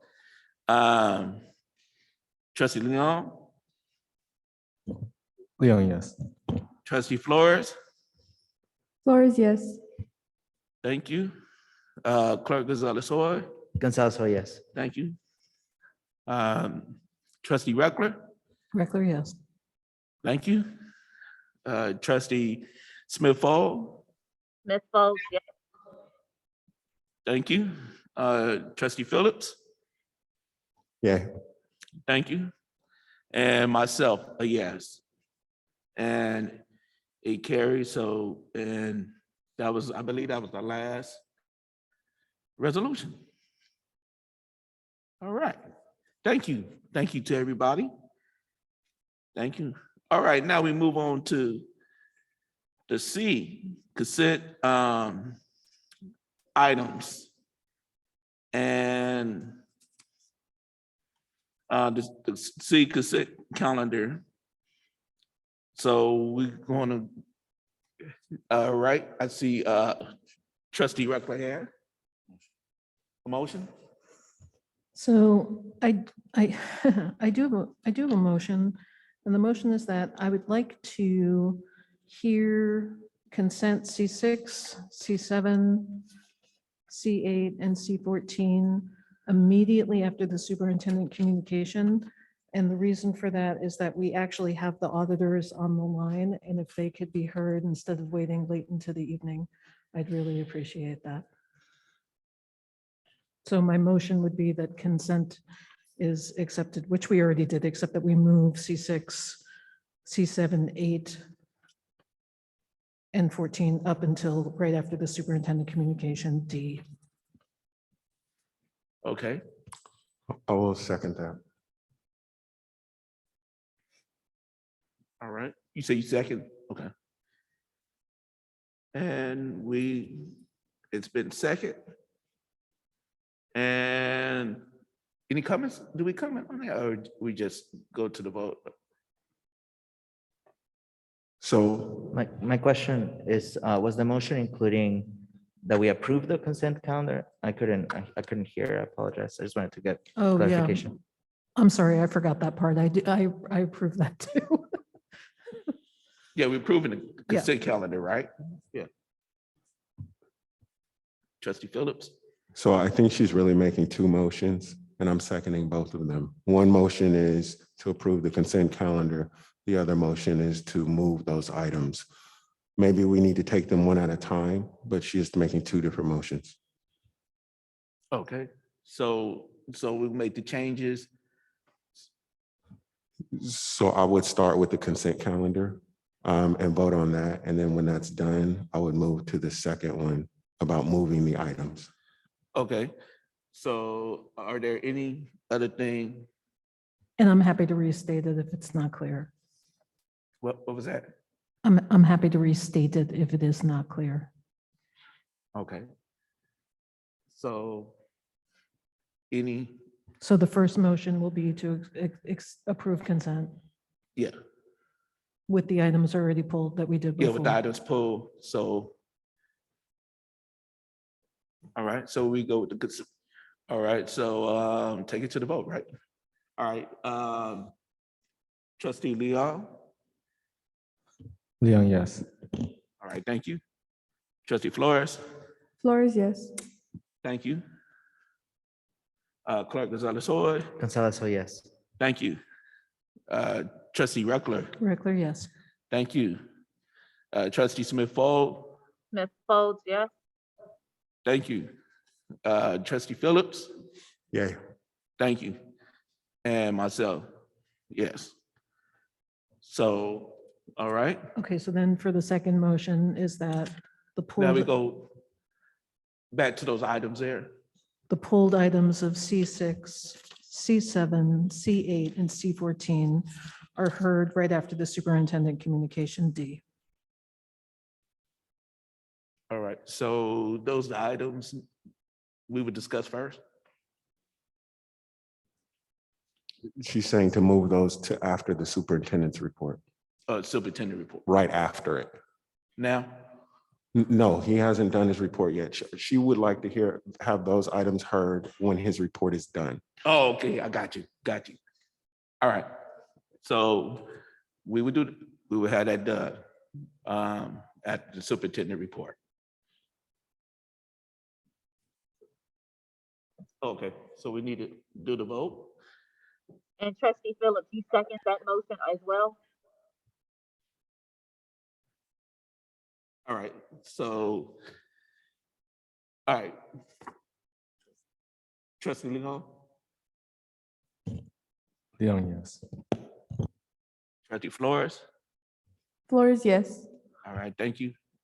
Clerk Gonzalez-Hoy, Gonzalez, oh yes. thank you. Trustee Reckler, Reckler, yes. thank you.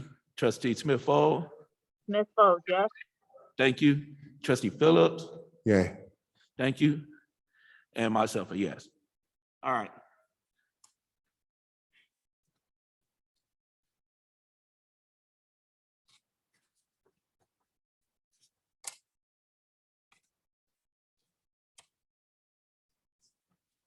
Now we go to the superintendent report.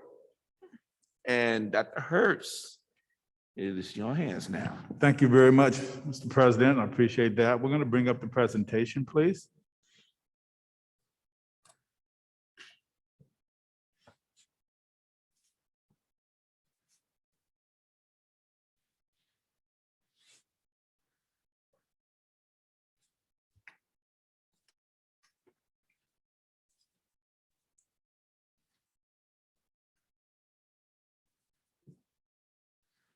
The next slide, please.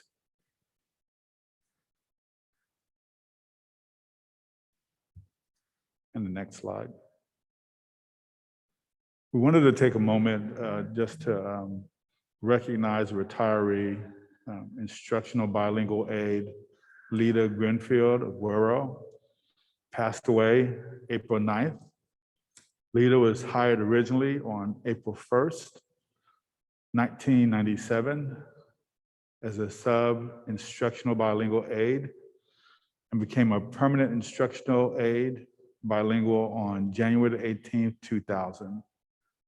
She retired on January the 10th, 2010. She loved teaching kids and was very fond of her Bayview Elementary community. So we'd just like to share this evening that our thoughts go out to the family and friends in their loss of a loved one. Thank you. We also just wanted to make an announcement. Really excited about the Lake Elementary School rebuild. There's a community flyer that's out. We wanted to announce this to the community. We thought this would be the perfect forum. That is going to be April the 28th. It's going to be at 5 p.m. through 6 p.m. It's going to be at the Lake Elementary School, multi-purpose room, cafeteria. The design team will be there. They're going to present and discuss the layout, the design layout, sequencing of construction, the impacts of drop off and pickup, and then also student and staff safety. We'll also have a webinar available through Zoom. And we're just encouraging our community, especially the Lake Elementary community, to be present for this exciting moment. Next slide. We also wanted to recognize the month of April, even though we're closing out April, but this is Autism Acceptance Month.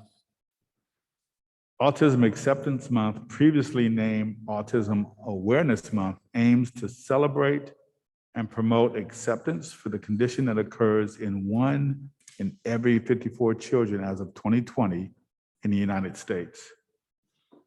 Autism, a complex developmental condition affecting the patient's ability to interact, communicate, and progress, has not one but many subtypes. First held in the year 1972 by the Autism Society, Autism Acceptance Month emphasizes the need for public awareness to promote acceptance, celebrate the differences, and be more inclusive towards autistic individuals around us. So we just wanted to celebrate and recognize the month of April as Autism Acceptance Month. Thank you. Next slide. And then we're excited also to just share progress with the community and the board on the strategic planning process. We've had 4 meetings. The first meeting was the El Cerrito Kennedy family. We had roughly 40 to 50 community members, parents, students participating. Second meeting was Panoa Hercules family, roughly about the same. The next meeting, the third meeting, was the Deanza Richmond family of schools, roughly about the same number as well. And then we had a virtual option on April the 25th. There was a little bit more participants there, so more than 220 participants. One of the key themes that came across loud and clear from the students is student voice and wanting more student involvement. And we took that information seriously, and moving into the second and third and the virtual sessions, really trying to make sure that we include student voice or more students. But really also in those second groups of sessions and the third sessions, how do we make sure that we're reaching out to more students, but also parents? 220 is a good number, but we want as many people to be involved in this exciting process. We also wanted to share with you that we had a thought exchange process where individuals that were participating had the opportunity to go on and to the thought exchange process and to log in their thoughts, things that resonated with them, things that stood out, things that were discussed as well. So as you can see, out of the participants, 131 participants in the thought exchange process, there were 105 or 80% out of that 131 that really participated in creating original thought and sharing their thoughts. And then there was 88 out of the 131 or 67% that rated the thoughts on a scale of 1 to 5. And then explored is there were 45 that just looked at other people's thoughts as well, so 34%. So again, we wanted to share, much was said throughout the process. We can have anyone still go into the thought exchange and look at others' thoughts and share thoughts. And we encourage you to do so. Next slide. We just captured a screenshot of some of the thoughts that were shared, and you can see to the right, the 4.3 and the stars. I share with you this on the scale of 1 to 5. But you can hear or see some of the comments that were shared. This one just says, I want to help my children and other children alike develop a love for learning that prepares them for the real world. Another one was, I want to inspire the next generation to have the love of learning. The other one says, making the district better for students coming after me with classes, support, and an overall better education.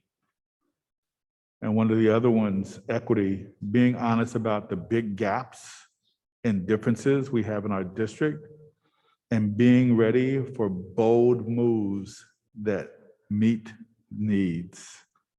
So those are some of the thoughts that were shared. And again, we're encouraging all of you to go onto the thought exchange and to share your thoughts and to look at other thoughts and rate them as well. Next slide. And again, this is a word cloud, and based on what has been shared, we synthesized this into a word cloud. The larger the word, the more it was shared in those groups and individually. So you can see education, learning, success, future, community, opportunity, inspire, access, global. Those are some of the things that just stand out. And I just wanted to share with you that this is an important process that we're going through. It is going to define who we're going to be for our students over the next several years. And we talked about a vision, a compelling vision, which is what we're working toward. And that's a snapshot in our future 5 to 10 years from now. We also talked about our mission, our fundamental purpose, our why. Why do we exist? And one of the things I shared is, you'll hear me say time and time again, is I believe that every single student in our learning community should be prepared for kindergarten. So early literacy is something you're going to hear me talk about again and again. Something else that I believe is that when students walk into our class, that they should be authentically engaged. So you're going to hear me talking about things like CTE, career technical education. You'll hear me talk about not just at the high school level, and we have wonderful programs, trades, pathways aligned to industry sector at our high schools. But what I've been sharing with the team is this should be for all of our students in middle school and elementary as well. So we're going to continue to engage in this conversation about how do we really authentically engage our students so when they come to school, they're excited. So those are things that you'll hear me speak about. I also believe, which is part of my why, that we should challenge the status quo in everything that we do, that we have to think differently. We've talked a lot and we hear a lot about our system and our struggles and our issues. And one of the things that we've talked about in these groups is for us to get to where we want to be, we have to be uncomfortable and we have to challenge the status quo. Next slide. So we're encouraging all parents, community members, business partners, university officials, students, especially, to continue to join us. Again, we've had 220. We need more to sit around the table and have these conversations. We're defining our future, again, for our students, and we need your support and we need your help. The next meeting for El Cerrito Kennedy Family of Schools is going to be held at Kennedy High School, May the 9th. The next meeting for the Pinot Hercules Family of Schools is going to be at Hercules High School, May the 10th. The next meeting for De Anza Richmond Family of Schools is going to be at Richmond High School, May the 11th. And then we'll also have a virtual option for those who cannot make it in person. That virtual option will be May the 12th. And just to be very clear, we're getting direction on where we're moving as a community, as a district. Products that will come out of these sessions will be our vision statement, our mission statement, core values, anti-racist statement, our equity statement, and our graduate profile, which is the skills that we want our students to know and be able to do when they graduate. Next slide. Thank you very much. That concludes the superintendent report. All right, thank you. Thank you, Dr. Hurst. Are there any questions on the superintendent report?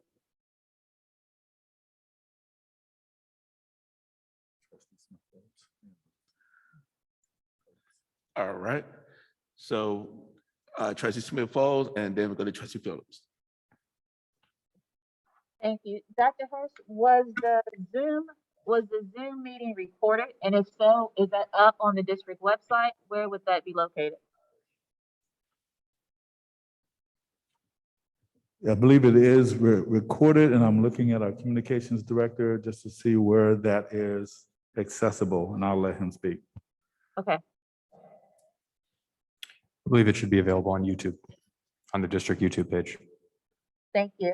And then, Dr. Hurst, will meetings, the second meeting and the third meeting, are they like the first meeting, or you're going to ask different questions? They're going to be different.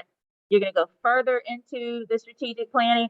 But if you miss the first meeting, you're still able to come to the second meeting and be able to participate and be caught up and understand what's happening. Is that accurate? Absolutely. You can come in at any point. One of the helpful things, as was just shared, is to look at the content from the previous meeting, so the first meeting, so that would be helpful. However, you'll be able to come in and join the conversation. But let me share with you what's happened since then. What I didn't share with the public and the board is that there was a meeting with the Guiding Coalition.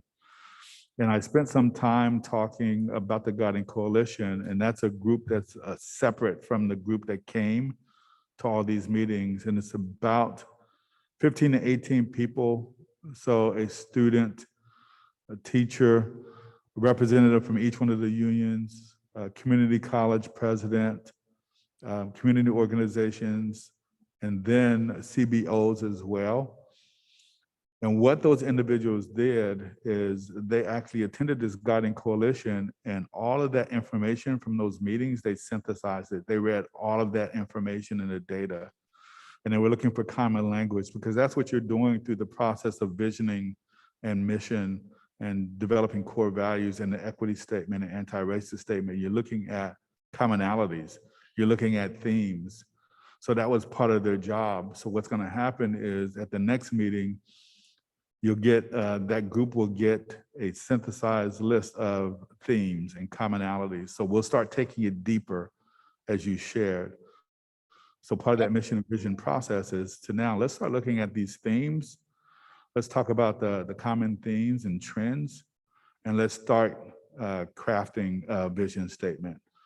And then the last session will be going deeper, and not just the vision statement, but all those statements that I just shared. So the last one will be getting consensus on what the statement should be. So yes, each session you going deeper into those themes and then crafting those statements. And then will the guiding coalition come and present to the board, or will they come and speak to their work? Yeah, that's a good question. I could certainly talk to the guiding coalition about that, and we can have them talk about their process as well. Thank you. And we do have a facilitator, and we have our own Tracy Logan that's facilitating that conversation. So I'll talk to her, and we'll talk about how we can report out on that process as well. Thank you so much. And then finally, if we do have more student panels, I would like to suggest being very intentional about reaching out to all students. And those students include our most marginalized students who may have a different experience with schools. So I would like to see a panel with a student who's been suspended before, right? I want to see a panel with a student who doesn't plan to go to a four-year college. They plan to go on to a career. I want them to be on the panel. I want to have a student on a panel that has an IEP or a 504 who has a different experience with school, so we can make sure that we're hearing from all student voices. And I think the student panel did a very good job speaking to all students, but we also want to create that agency, like our student trustee Flores just said. We want to create that agency in all students, so they will be able to sit in front of their community and be able to speak their lived experience at our schools. So that's how we really make a culture shift. So that would be one of my hopes, that when we reach out to all of our students to be on these panels. Right, and I'll just say absolutely, and I think that I agree, that was the highlight of those sessions, is listening to our students. And it resonated with everyone loud and clear, more student involvement. And I know that we've been thinking about that deeply, about how we can make sure that we get more students involved in the process, loud and clear. Including students who are multilingual, right? And including all of our students in our TK through adult ed program, including transition. Thank you so very much. Those are all of my questions. Thank you for the report. Thank you. Oh, I'm sorry, Dr. Hurst. I apologize. I do have one more question. Are the meetings going to be at the school's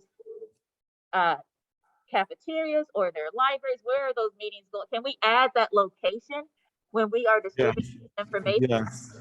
Location So let me work with our Director of Communications to get that information out on whether it's going to be a cafeteria, multi-purpose room, or wherever it's going to be. So I'll work with our Director of Communications on that.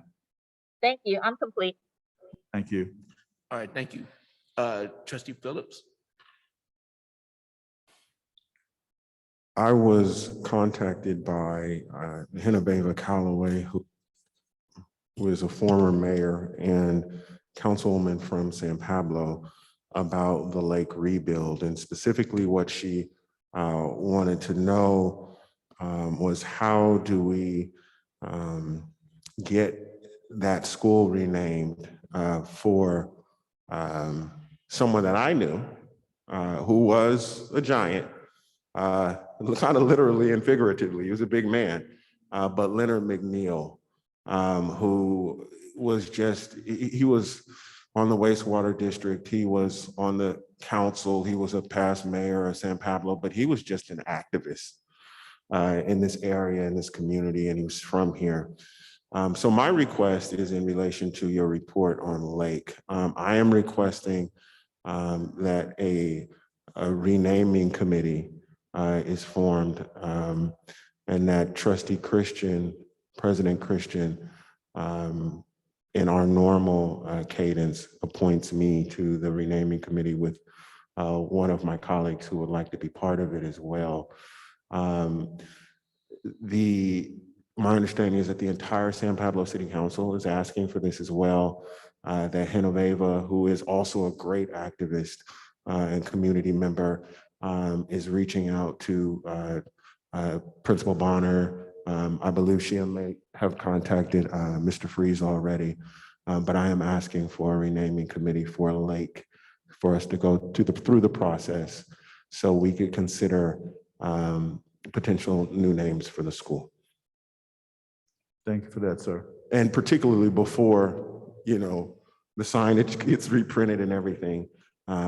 This is the opportune time. Thank you, sir.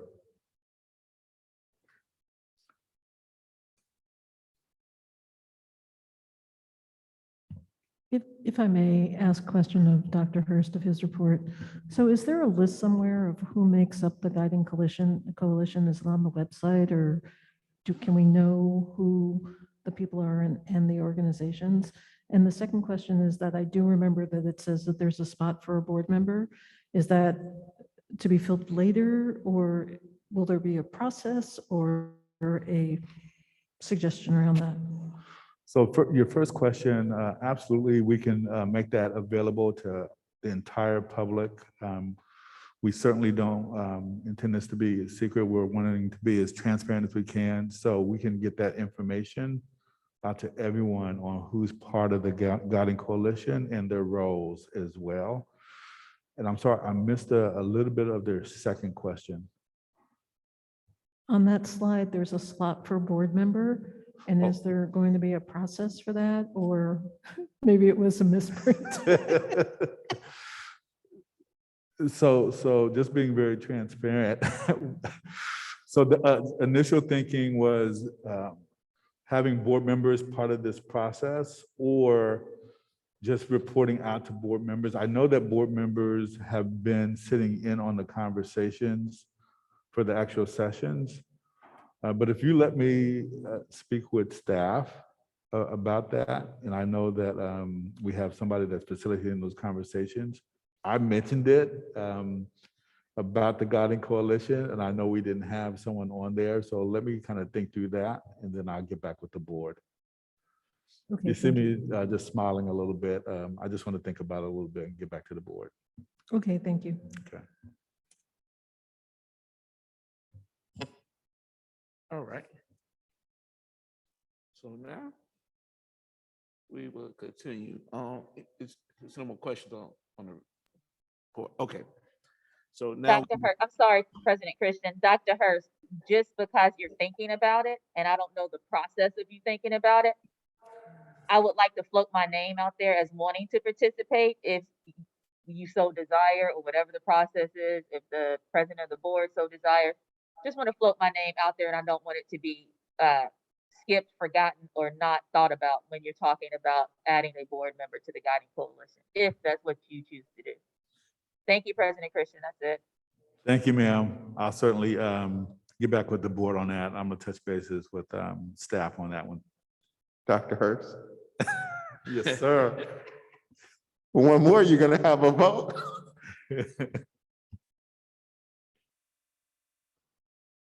I promise I will get back with the board on the process. You have my word. all right. All right. All right, now we will continue on with the rest of the agenda.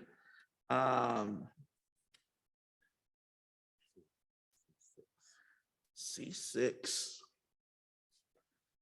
We're going to C6 on the agenda.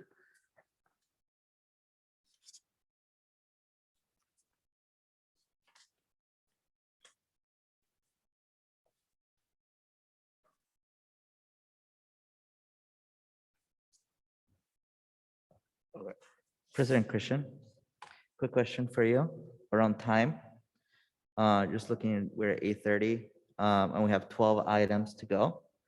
I know that Dr. Hurst had said an hour for all the action items in discussion, but then we pulled 4 items. So I don't know if we wanted to adjust that time.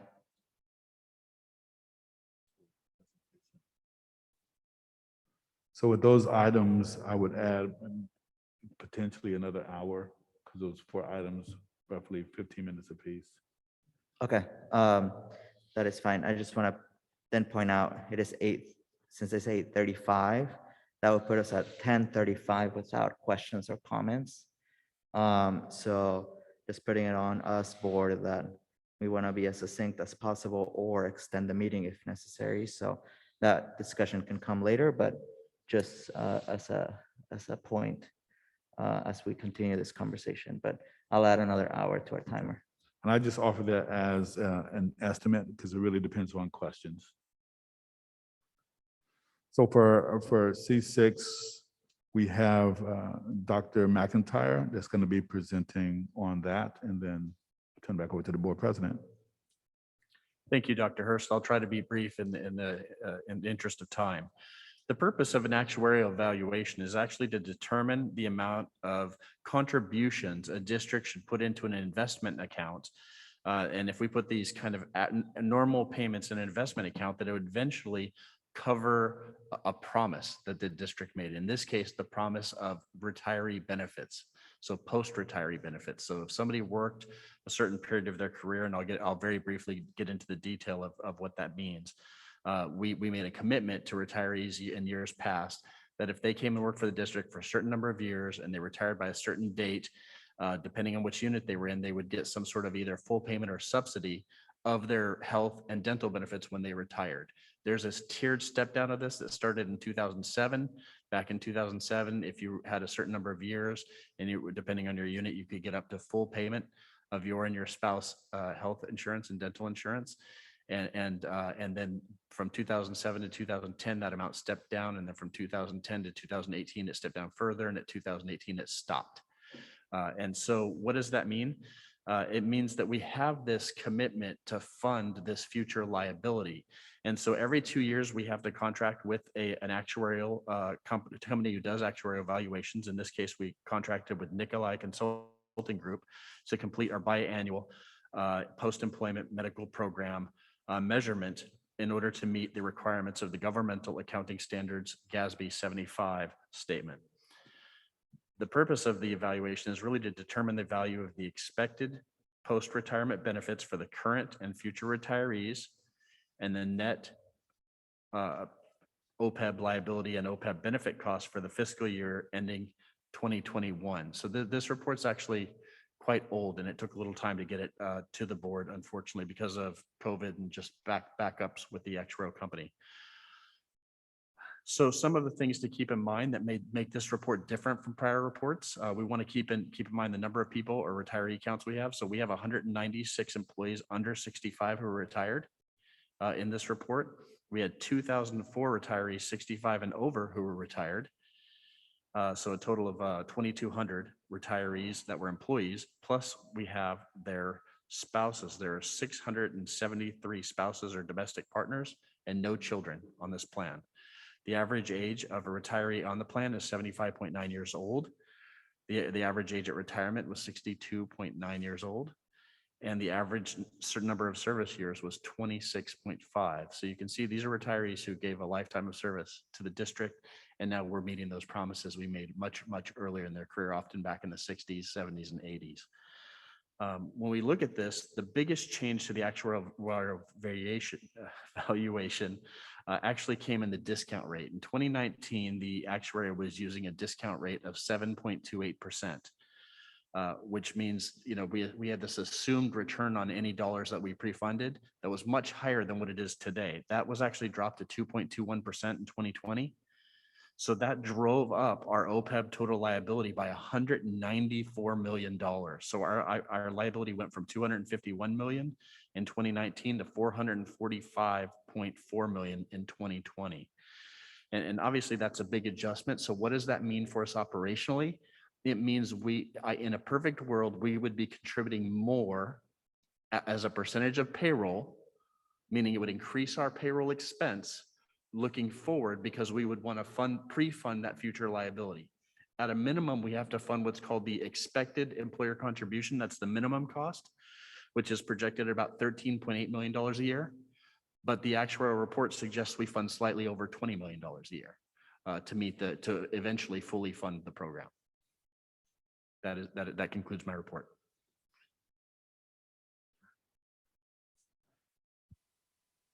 Trustee Phillips?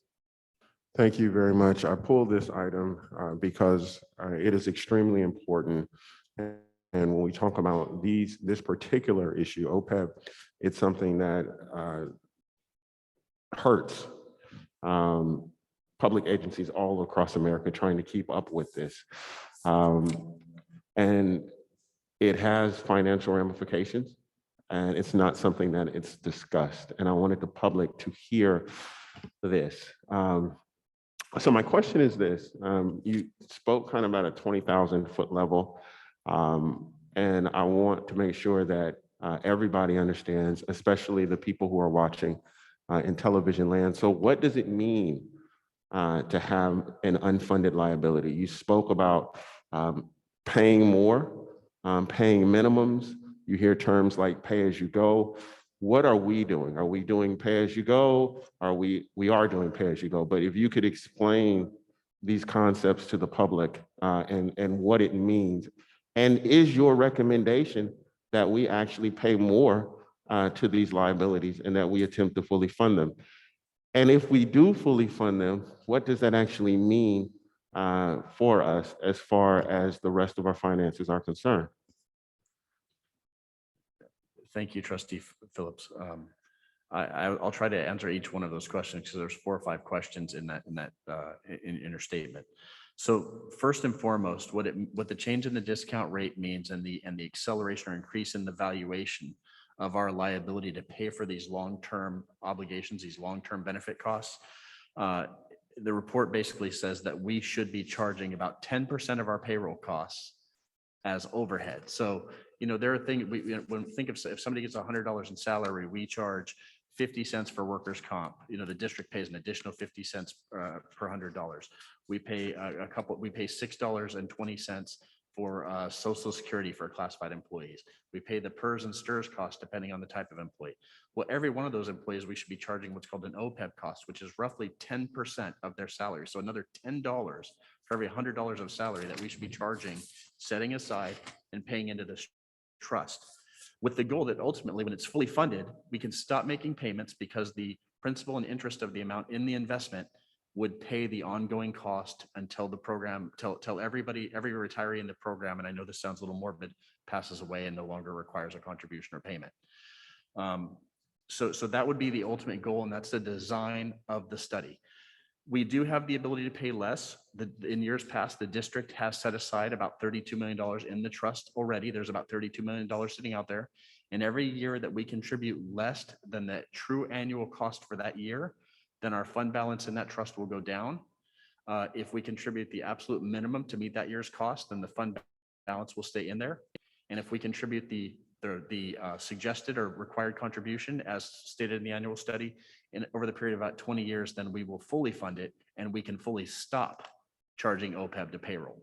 So the benefit of fully funding the OPEB is that eventually we stop paying it. That's the long-term benefit, but it is certainly a balancing act. And more importantly, our current solvency plan has us paying down or expending the OPEB to meet our solvency needs, absent new dollars by the state of California for next year's budget. Is your recommendation that we fully fund? My recommendation would be that we should strive to meet the annual required contribution so that in 20 years, we could stop contributing to the OPEB completely. So we pay off our mortgage, so to speak. Thank you very much. Those are my questions. I have a brief comment whenever you're ready. All right, I'd like to make a motion. I move that we accept this report. All right, it's been moved by Trustee Phillips. Reckler second. Reckler second. Now we go to the vote. Trustee Leon, comments? Any comments? I do. I think that having this unfunded liability ultimately hurts the district.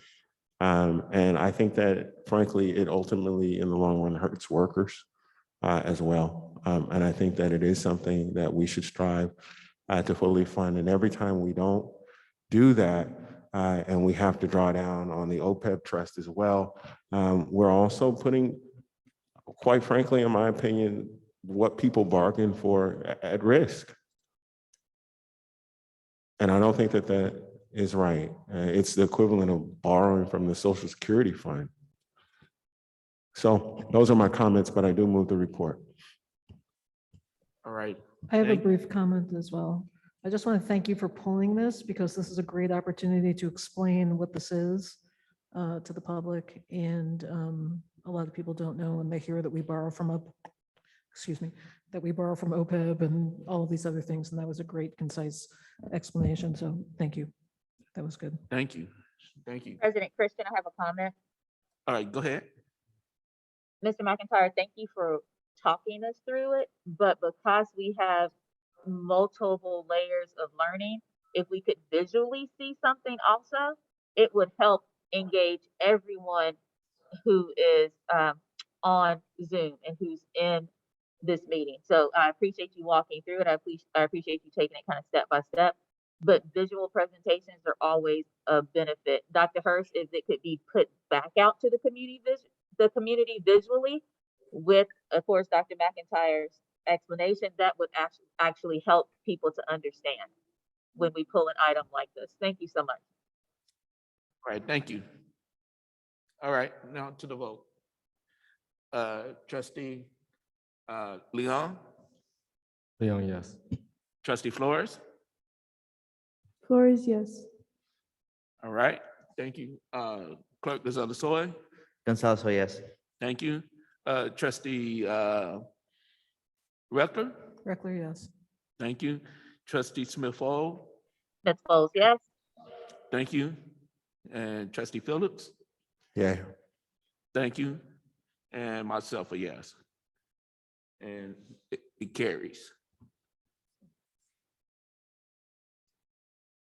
Now we'll go to C7, and I turn that over to Dr. Hurst. Thank you, Mr. President. And we have Mr. Lewis Freeze is going to present on that. Yes, tonight we're asking the board to accept the bond performance audit for the 2010 Measure D and the 2012 Measure E performance audit for the year ending June 30, 2021. And we have Nathan Edelman with Ida Bailey this evening to answer any questions you might have. Hi, everybody. Do you want me to just give you the 30-second summary? Oh, okay, so first of all, I apologize for my creepy lighting here, but you have the performance audit. Proposition 39 performance audit is to ensure that those bond funds, the 2010 Measure D, the 2012 Measure E bond funds, to ensure that those are spent on construction projects that are allowable per Proposition 39 and per the bond project listing for each respective fund.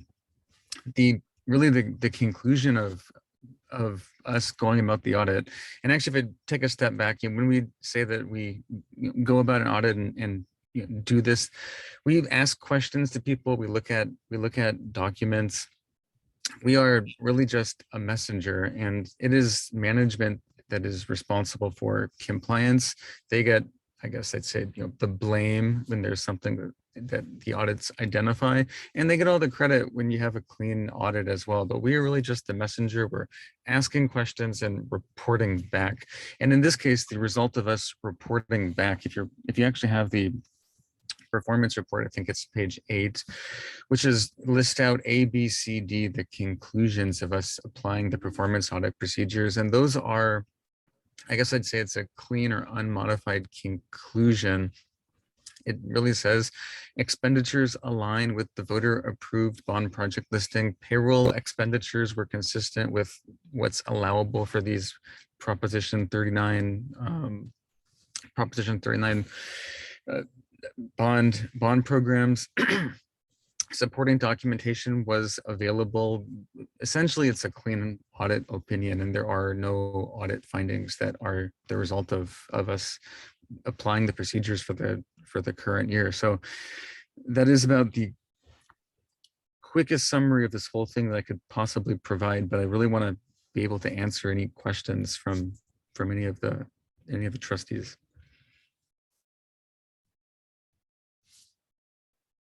So President Christian, I pulled this item. May I go ahead with my question? Yes, and can you, yeah, go ahead and give the information. So I have a couple of questions. One, can you tell me the participation of the CBOC in this process? If you go to a meeting, did you discuss these findings with them? How does it typically work and how did it work this time? The way that it typically works with the CBOCs, sorry. The way that it typically works at the conclusion of the audit, we have a presentation very similar to this, but much more detailed. In this case, the presentation was scheduled and I guess there wasn't a quorum, and so that never happened.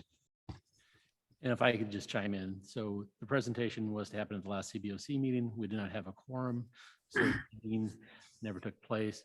We do have Nathan scheduled for our next CBOC meeting in May, and they'll do the presentation to the CBOC. At those CBOC meetings, do they give you feedback, suggestions? Do they ask, you said it's more in depth, so I'm assuming they ask more questions, but do they give you feedback? Do they tell me what happens? I've been to them, but I would like you to explain it to the community at large, please. Oh yeah, no, I think the value of those CBOC meetings is that one, I have actually more detailed presentation of what we actually did, the scope of the audit. You know, their task is to ensure that the bond funds are spent appropriately and have the ability to ask questions to the auditors. And typically in the past and with other school districts, we have a pretty robust back and forth discussion. Questions are asked, and I imagine it'd be similar for this one once it gets scheduled. Thank you very much. Those are all of my questions. Thank you. Clerk Gonzalez-Soy. Thank you. Mr.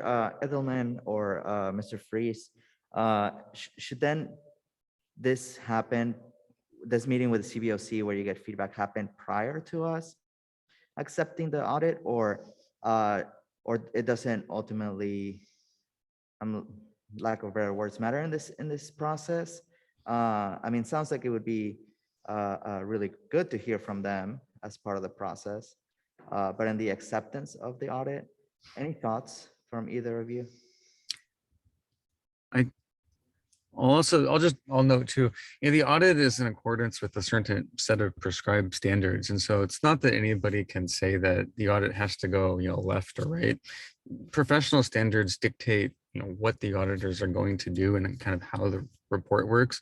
So I think it's really information. It's really a valuable place to be able to ask questions, but it's not going to change the results of the audit. And our requirement is to present by April 30th or present it to the CBOC, which they receive by April 30th. And again, as Nathan stated, the audit is done in accordance with guidelines from the state. So we will take feedback and questions and field all those with the CBOC members.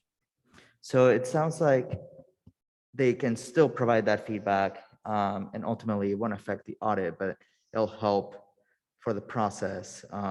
But we can approve it tonight and they can still provide feedback. Yes, and we're only asking you to accept it. So. All right, thank you. Trustee Phillips and then Trustee Reckler. Thank you very much, sir. First, I want to say thank you to the people on the CBOC, past and present. I want to give a shout out to, and I don't do this often, so I hope he's listening, to Don Gosney. Don Gosney has been sending me emails and whispering to me for years now that the board is not getting all of the information that it should be getting around the bond program. And I've listened to him, but tonight, what I heard was this. there's a much more detailed presentation that normally goes to the CBOC than goes to you guys. That's what I heard. And then I listened and I heard it said again. This is the Board of Education. There should not be any board committee that is getting more detailed presentations than the board. So Don, thank you for pulling my code. I'm not sure if it just slipped out tonight, but it did slip out. We should not be getting something this important on a consent calendar, which means no presentation at all, only to hear that the CBOC gets a much more detailed presentation. They are not the board. We are, and I do appreciate and value their contribution, but on general principle, I can't vote yes for this tonight. That detailed presentation that goes to the CBOC, I look forward to seeing it. And then when that happens, I'll vote yes. So I'm done. I think I made my point, but that comment really irked me because I think it's disrespectful to the board.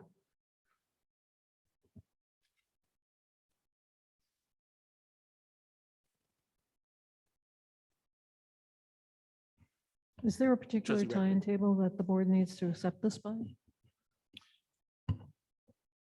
Nathan, if you could answer that, I believe it's 40 days. Well, that I don't know the legal requirements. Typically, it's, typically it's best the audit's concluded.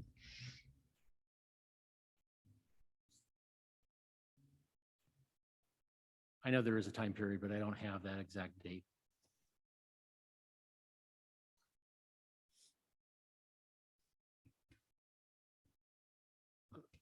And is it Clerk, 40 I'm days? sorry. Is it 40 days from when you accept it, or is it 40 days from when It it's? needs to be accepted by June 30th.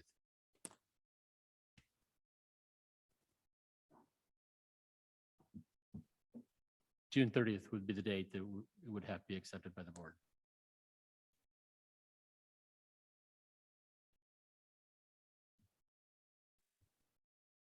So I'd like to put a motion on the floor to table this for a future meeting. I would second, but trustee Reckler, I was wondering if I could change or amend that motion a little bit. If you'll take it, in which that this comes back to the board after it goes to the CBOC.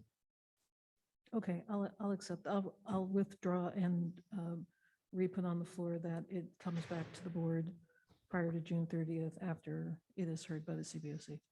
Thank you. I second. Okay. I have a question. President Christian, I have a question about the motion. Go ahead. Would this be the same for C7? And if it would be the same for C7, in the interest of time, Trustee Reckler, would you consider saying the both for C6 and C7? I'm sorry, C7 and 8? Would this be the same for 8, or is that different?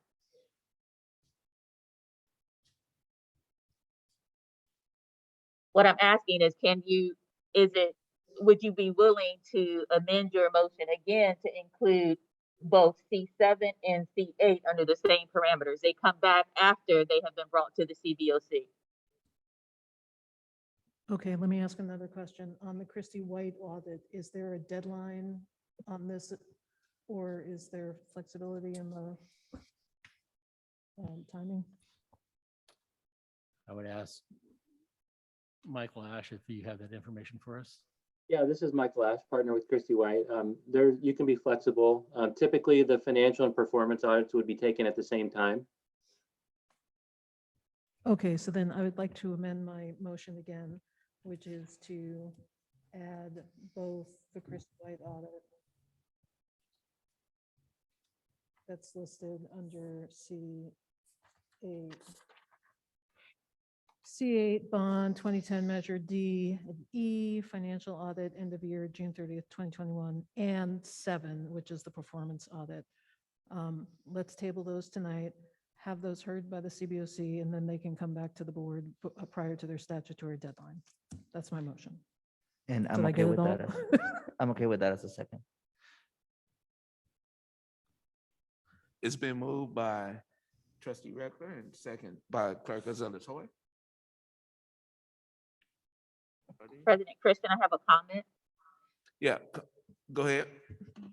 I would like, when it, There's no discussion on a motion to table.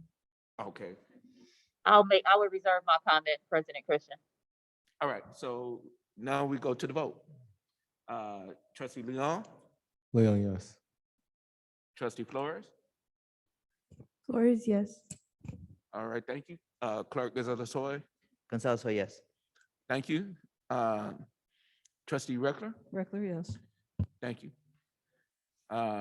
Trustee Smith-Fall, Smith Folds, yes. Dr. Hurst, please talk to me offline about a presentation coming back to the board. Smith Folds, yes. all right. Trustee Phillips, Yeah. all right, thank you. And myself, a yes. All right. And it carries. All right. C14. Okay, that's me. So revised Board of Education schedule. On December 15th, we made a motion that the superintendent's review is on June 22nd. If we are moving the June 22nd date to June 29th, is the superintendent's review still on June 22nd? And this is all very selfish because I would like to plan a vacation and I would like to know what we are doing. That's all. So I can say it still can be on the 22nd. We just moved it one to the 29th to align with the budget adoption. And of course, the 8th is Hercules High School graduation. So that was a conflict. So that's why we suggested the 15th instead of the 8th. But we can certainly do the 22nd to keep that as well for the superintendent evaluation. I think that's up to the board. Then I move I move that we accept the changes to the revised Board of Education schedule as printed in C14. Okay. You need a second? I'll second President Christian. All right, it's been second by Clerk Gonzalez Hoy. Comments? All right, to the vote, trustee Leon, Leon, yes. trustee Flores, Flores, yes. thank you. Clerk Gonzalez Hoy, Gonzalez, so yes. thank you. Trustee Reckler, Reckler, yes. thank you. Trustee Smith-Fall, Smith Folds, yes. all right, thank you. Trustee Phillips, Yeah. thank you, and myself, a yes. It passes. E1. E1. Thank you, Mr. President. We have our Chief Academic Officer that's going to lead us off in this conversation about single plans for student achievement.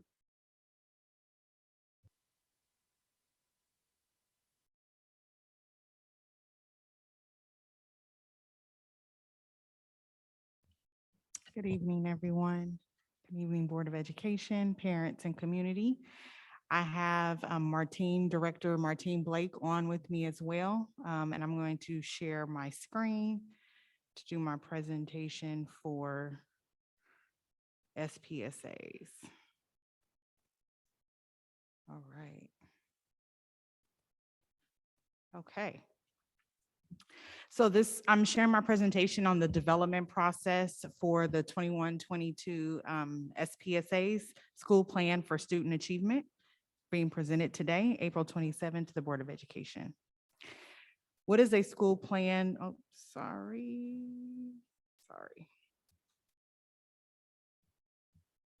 What just happened with my screen?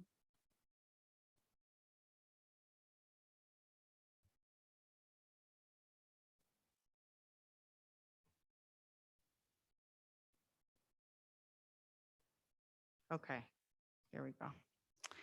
What is a school plan for student achievement? The school plan for student achievement is a document that represents a school cycle of continuous improvement for student achievement. The annual process of developing, reviewing, and updating the SPSA includes a comprehensive review of data and the development of actions necessary to achieve school goals. In essence, the SPSA is a school's blueprint to improve the academic performance of all students.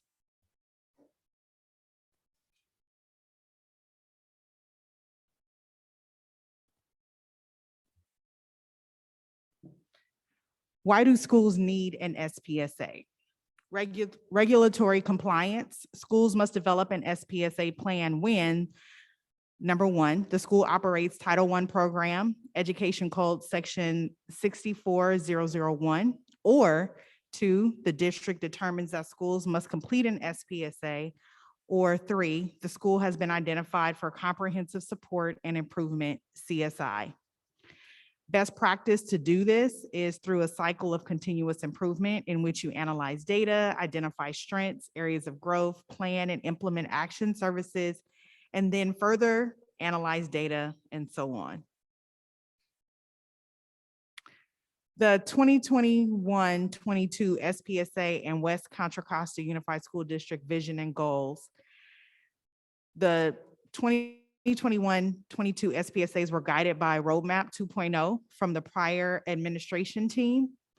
There's a 3-year local control accountability plan, the LCAP, which describes the metrics and actions and services to meet district goals. The SPSA goals connect school goals, metrics, and action services expenditures to LCAP. Grade level, department level groups design specific plans for implementation of actions and services in SPSA. The goals and roadmap LCAP and SPSA align to the 3 LCAP goals, which are achieving students, thriving employees, and caring schools. And you can see what is listed under each of these areas of the LCAP.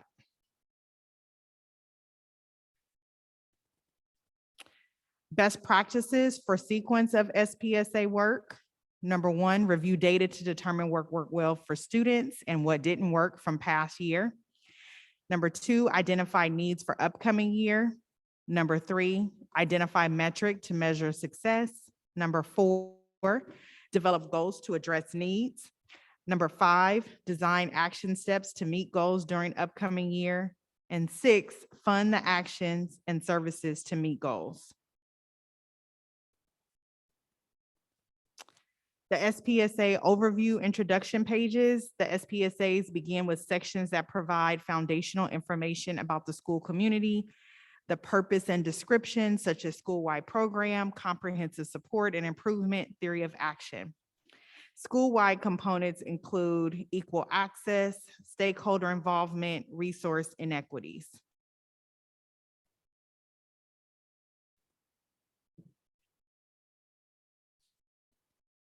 This is an overview of the SPSA and what it looks like for leaders. So it has action services designed to meet goals, includes timeline, student groups, person responsible, and funding sources.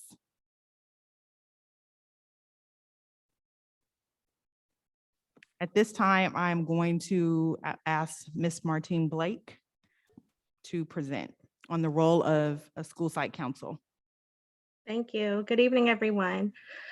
So as you all may know, the SPSA has to be, legally, it has to be created with community. So the SSC is responsible for collaborating on content development that's included within the SPSA. They are responsible for reviewing and monitoring the actions, services, and impact of said actions within the Spsa, as well as the budget expenditures. And they are also responsible for certifying or approving the SPSA before it's brought to board. Next slide, please.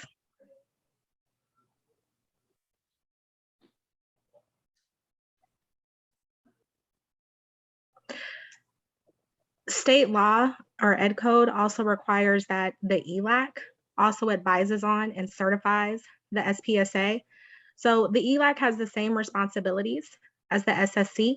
However, their responsibilities are limited to the English learner frame within the SPSA.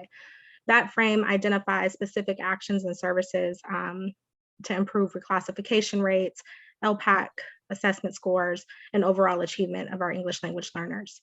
Additionally, ELACs are responsible for assisting in a school-wide needs assessment aimed at really getting at the root cause for any disparities that we may see in data.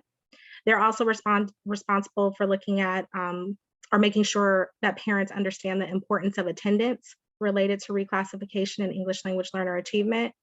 And by law, the district is responsible for having what we call an MDAC, or a multilingual district English learner advisory committee. The ELAC has to identify representatives or delegates to serve on that central level MDAC committee. Next slide, please.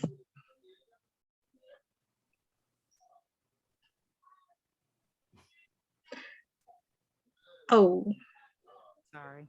it's okay. And then lastly, the role of our APACs. While APACs are not a body that's legally required by Ed Code, we treat APACs similar to how we would treat our LPACs. So similarly, they are responsible for meeting with site administrators and reviewing the African American student frame in the SPSA. They're responsible for advising on the content of the African American frame of the SPSA, and also reviewing and monitoring trends in terms of success and needs for African American achievement, and ensuring that resources are dedicated to African American student achievement. Additionally, APACs are responsible for supporting sites with implementing a family night for all APACs and a family-friendly walkthrough at their school site. Lastly, APACs are also responsible for electing a delegate to serve on the central level body or advisory group for African American achievement called the ASAT, or the African American Site Advisory Team. And with that, that concludes our presentation on how the district develops our SPSAs. I do want to add, it's not on our presentation, that when we submitted to the board, we submitted all of the SPSAs. All of the SPSAs are in fact complete in terms of the written components of the SPSA. However, I had a staff, which is the Family and Community Engagement Office, check for compliance around SSC and ELAC formation.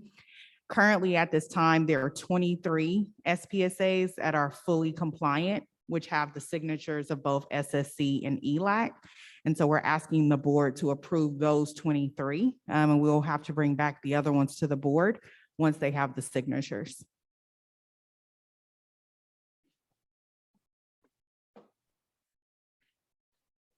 All right. Are there any questions? Trustee Reckler.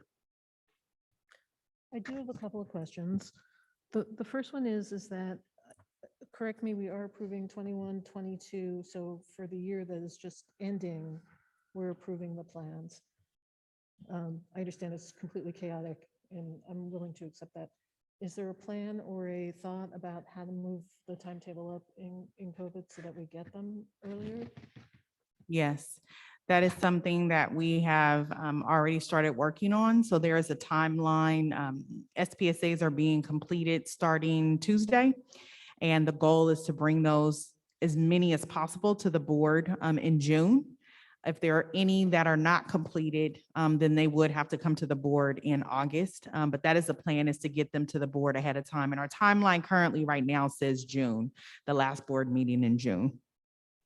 And this also will allow schools to have their current SSC and ELAC and APAC actually approve their SPSA versus starting the next school year with the new committee.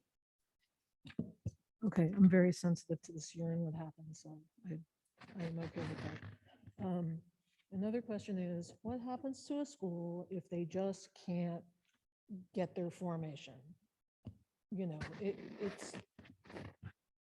there have been challenges for sure. People have dropped off, dropped out, not interested, can't hold it together. Tell me about what happens. And, go ahead, Larisha. Go ahead. You can share. Go ahead. You started first.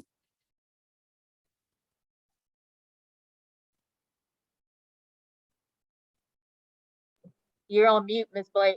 You're on mute. Thank you. In those instances, centrally, we do push into support sites. So for example, we created resource materials this year. Each of our PAC leaders recorded a video that we shared with sites to promote. I do think that in the future, we could do better at centrally promoting, like this is recruitment season, join your SSC, but we do provide resources and support to SCOWs and to administrators who are struggling with maintaining their composition. The state also has a waiver process in instances where compliance can't be maintained, where we can let them know what our challenges are and they could choose to accept that or give us recommendations or support to meet compliance. Okay, my final question is, when I read some of these reports, there are real needs in here, things that cannot be funded with site dollars. The site dollars are not large enough. Is there a process where the central office goes through them and compiles any of this and finds a way to fund, ameliorate, provide the resources that are pointed out as being needed? There is a process right now because there are Title I funds that are held back, and then there are cases where Title I funds carry over. And so in some of those instances, we're looking at school plans and needs and providing either additional coaches for schools. SCOWs are currently paid for out of central Title I dollars. So that is how SCOWs are paid for schools. So they don't actually have to use their Title I dollars from their school site. We also are looking at how to provide more intervention coaches or some type of aids in schools to support with reading and intervention. So we do look at the plans and then decide, okay, what can be funded out of LCAP? Principals, APs are currently funded out of the LCAP as well. So there are several items that are positions that are funded out of the LCAP and Title I currently. And those were funded for next school year. So we went through a process with the team where we decided based on enrollment, which schools needed the AP. And then our CSSs are also funded out of LCAP dollars as well. So our schools that have high needs, we have a formula for how they are funded. So for our comprehensive high schools, it's 300-1 in terms of school security officers. And in some instances where there are additional needs, we're also looking at the SPSA. So there are several things that are currently funded centrally that go to school sites.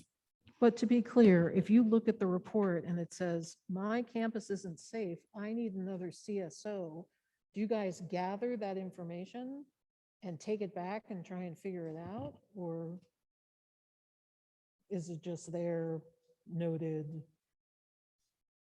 good luck? So in those cases, we actually currently have schools that are overstaffed with CSSs. So for example, Kennedy is one of those schools, Hercules is one of those schools. So their enrollment actually doesn't call for the numbers that they currently have, but we currently overstaff them because we know that there is an additional need. So that's happened in the past and that will continue to happen again. So even when we did fund security again for next school year, we looked at those same scenarios of each school, even without the SPSA, because we already know some of the challenging needs at the school communities. But yes, we will go through SPSAs again and then also determine with the EDs other additional needs for each school site. Okay, and I'd like to suggest that if in a SPSA, it says I need a CSO and you have an extra one and you boop, boop, boop, boop, boop, boop, move that over to satisfy that school's need. I'm done. Thank you. All right, thank you. All right.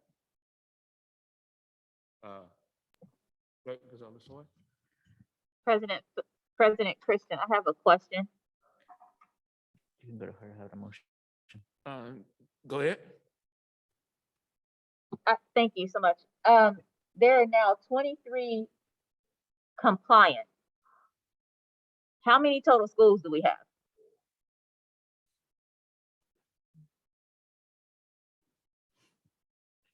have? We have 54 schools. Am I correct? Okay. Yeah, And 23 plus. Yeah, go ahead.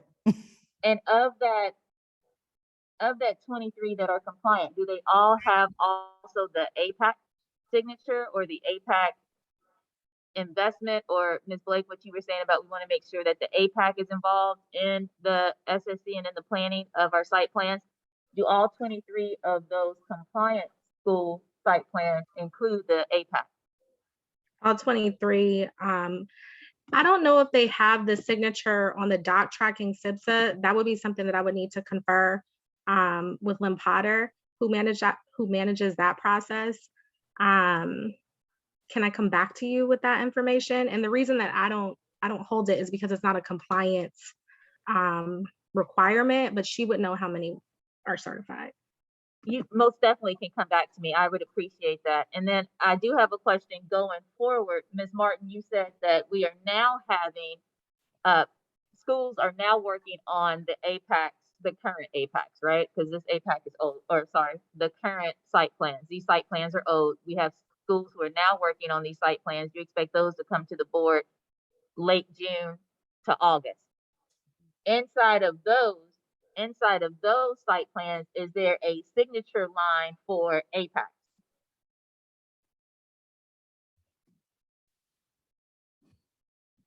So we had them do a SPSA reflection sheet, and on the reflection sheet, we did put APAC on the reflection sheet, which is part of their round 2 monitoring. I am not 100% sure when I look at the form if it is listed there, because as Ms. Blake stated, it's not a requirement from the state. So I'm not sure if that is something that doc tracking has added to the SPSA. Thank you. And if you could get back to me, and Ms. Blake and Ms. Martin, this is more, I guess, of a comment and a question kind of mixed together. If it's best practice for us to have African-American parents' eyes on these plans, then we need to have a line to ensure the accountability that their eyes are on the plan, right? That their eyes are in the SSC, that they're on the SSCs, and that their eyes are on the site plans before they come back to the board. Because again, we just watched the presentation that says this is best practice.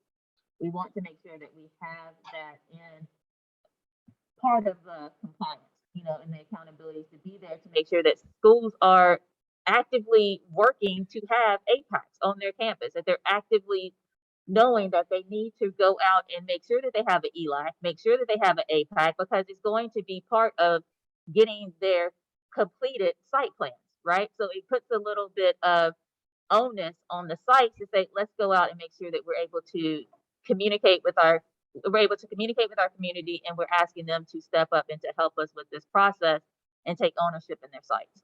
Thank you so much. All right, thank you. All right. Thank you. Sorry, I did have one question. Ms. Martin, thank you. And same with Ms. Blake, thank you. Are we requiring the virtual school next year to have an SPSA, or are they exempt from the process?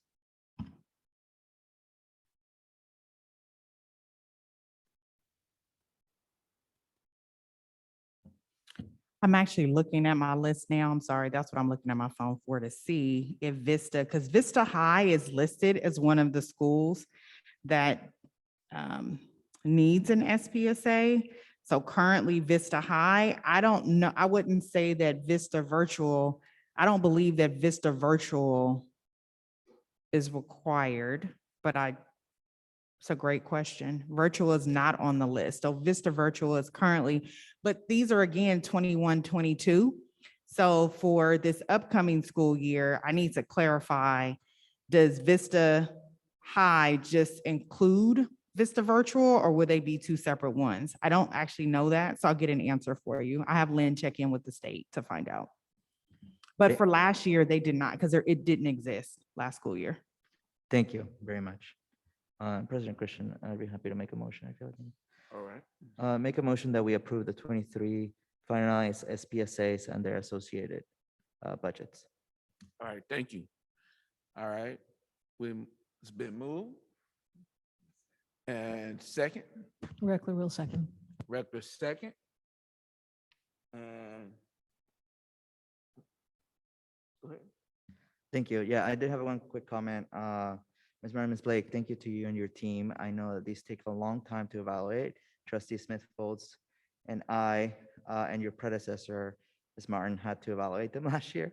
And it took forever. And I didn't read all of them as of yet, but I've read a majority of them. And I know it takes so much time. So also appreciation to the site administrators and everybody involved because they are really thoughtful and actually they give me such a rich story of what's happening at the schools. I really also want to say thank you to your staff for creating the quick views. Those are really useful for someone who doesn't want to read 100 pages of their SPSA. And I know they took time of your staff. I just hope that they're actually getting out to the family so they actually get to see them, right? And the work that the staff puts on those because they are giving a rich history of the site. So I just want to say appreciations and then hopefully we can push this information out to families. But thank you. Welcome. Trustee Phillips. I just want to say really quickly that as we go through this visioning process, this planning process, as we reimagine this district, I would just want to, and I know you're going to do it, but to remind the staff to really think about how that vision interacts with these plans, because it has to be filtered throughout the entire organization down to the site level. So I know that you're thinking, I see Dr. Hurst smiling, because I know they're already thinking about it, but this is how we make this larger vision real. Thank you. All right. Thank you. All right, so now we will go to the vote. President Christian, my hand's raised. Go ahead. I think that, well, I guess I have a couple, well, a question or a comment. It really, Ms. Martin, I know that these have to come to us in a timely manner, right? Because they're already, this plan is already being done. So if we did have a comment or a revision or something that we wanted to take a closer look at, it's already April, right? So it's already in April. So I really want to encourage the district to get these site plans to the board in a timely manner so that we can look at them, look at the dollars that are attached to the help, the dollars that are attached in the site plan to how they encourage student achievement. And we will actually have an opinion on those site plans, so and how those dollars are attached. I think that it doesn't bode well when we get a site plan in April that's already been implemented. It just doesn't bode well for me. So whatever resources, help that we need to push out to the sites to help them get everything that they need to be able to do their site plans in a timely manner, I think we should focus on it. The site plan is for student achievement. It's in the plan. Like it's in the name, so it's like site plan for student achievement. This board is supposed to oversee that student achievement and make sure that these kids are being successful. We need to know what the sites are implementing for that to happen and how they're spending their funds for that to happen. And we need to have those SSCs contain all the members that it's supposed to have and really do that outreach to have a very impactful and powerful SSC, have a really impactful and powerful group of people who are overseers to that, who have the oversight to making sure that the money is spent correctly for its site. Thank you very much. Ms. Martin, I will not be voting for this because it doesn't matter. We're already spending the money. It's already in play. So my yes vote does nothing, in my opinion, except award we can take a long time. So I don't want to do that. Thank you. All right, thank you. All right. Now to the vote. All right, Trustee Leon. Leon, yes. Thank you. Trustee Flores. Flores, yes. Thank you. Clerk Gonzalez Hoy. Gonzalez, Hoy, yes. All right, thank you. Trustee Reckler. Reckler, yes. All right, thank you. Trustee Smith-Folds. Smith-Folds, no, for all the previous mentioned reasons. Okay, thank you. Trustee Phillips. Okay. All right, and I am a yes. So, and it passes. All right. Next, Mr. President, we'll have a brief overview of E2 by Dr. McIntyre. All right.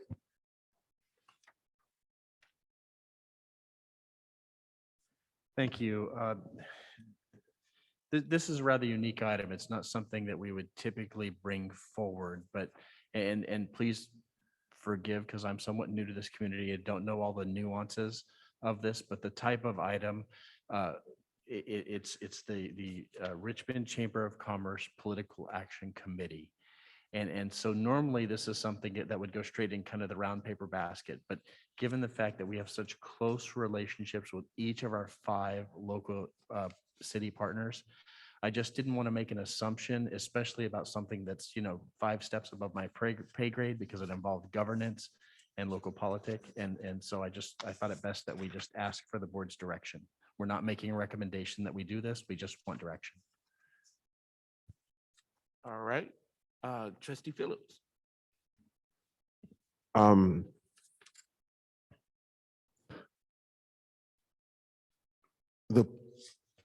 The Richmond Chamber Political Action Committee donates or will be donating monies to fund or support candidates in political races.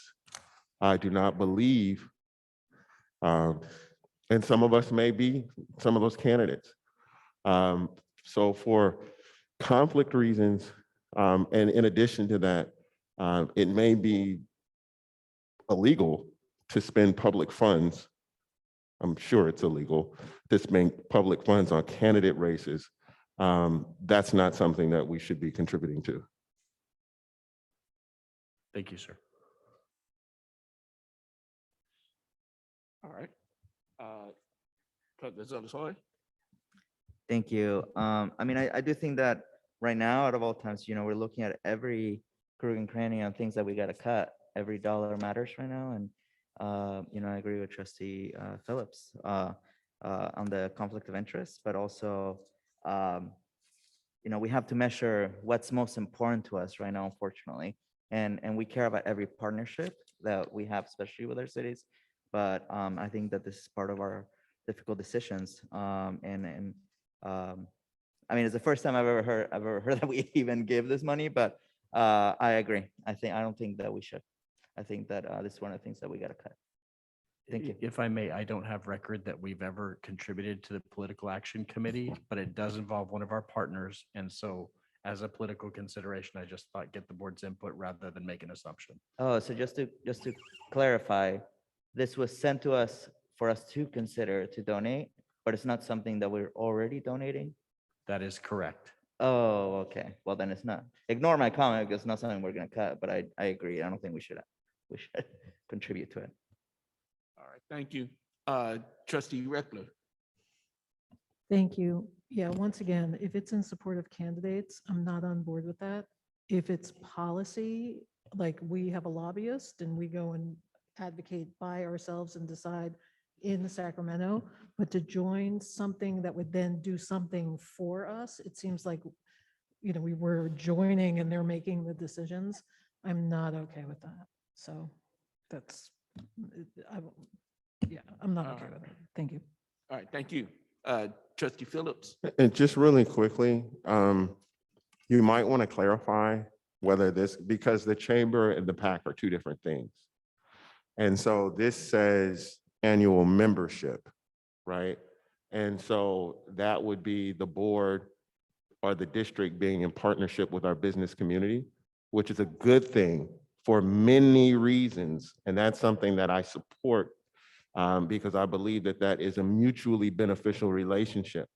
But if you're talking about contributing to the PAC, that's illegal. So I think you just want to clarify which one. And if it's a membership in the chamber to be able to partner with our business community, who helps us immensely, we probably get more out of that than we do by having a membership. So I would just go back and clarify. If it's the membership, I might bring that back to the board or just do it. But if it's the PAC,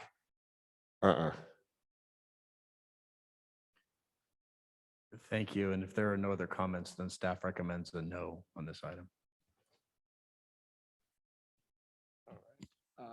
Clerk Gonzalez-Hoy. Thank you. Yeah, I make a motion that we, sorry, the motion would be not to accept the contribution or not to make the contribution, or Dr. McIntyre, could you help me with the motion specifically? That we don't accept? Or it could just die by lack of action, I suppose, Oh. either way. Okay, okay, never mind then. I take my motion back. So you're sure it's the PAC that this is about? Yes, Trustee Phillips. Okay, then I think we should just let it die and move to the next item. All right. We move to the next item. Thanks, sir. Our next item is. Sorry, so sorry, Dr. Hurst and President Christian. I just want to make sure the agenda specifically says renewal of Richmond Chamber of Commerce annual membership. So I just want to make sure that we're not, are we triple sure that it's not the membership? Because the agenda specifically was listed for that.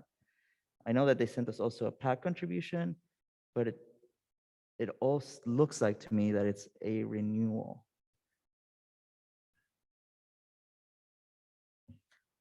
We could motion just to table it to get further information, and then if it's a membership, they can bring it back, and if it's a PAC, then I think they got the drift. I think that's a great idea. Trustee Reckler, if you don't mind making that motion, I'll second. Yeah, sure. Okay, so I'll go ahead and table it, provided, further information, whether it's a PAC or whether it's a membership. And if it's a membership, you could bring it back or just do it. When, if it's a PAC, no. I'll second. Thank you. All right. I have a question or a comment. Offer this motion. Point of order, there's no discussion on a motion to table, so you just go to the vote. Okay, so we will go to the vote. Trustee Leon, Leon votes yes to the move the table. all right, thank you. Trustee Flores, Flores, yes. all right, thank you. Clerk Gonzalez-Hoy, Gonzalez, so yes. all right, thank you. Trustee Reckler, Reckler, yes to table. all right, thank you. Trustee Smith-Fall, Let's vote yes to table, not to just go do something, but to table this. Thank you.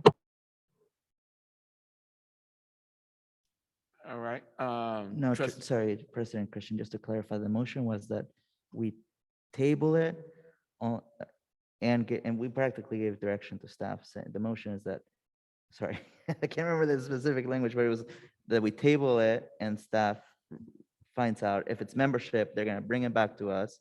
If it's PAC, it's a no. That's our direction. That's the motion. That's Trustee correct. Smith folds, right? Trustee Reckler? Yeah, Yes, that's correct. I don't know if that Thank you clarifies. thank you for restating the motion clearly for me to understand. Trustee Gonzalez-Hoy, I appreciate that. That was the comment question that I had. I appreciate it. Thank you. Trustee Smith Folds is a yes. all right. Trustee Phillips, Yeah. all right. And myself, yes. All right. And it passes. All right, so we go to the next. Mr. President, we have action item E3 E3. presented by Mr. Tanasicek.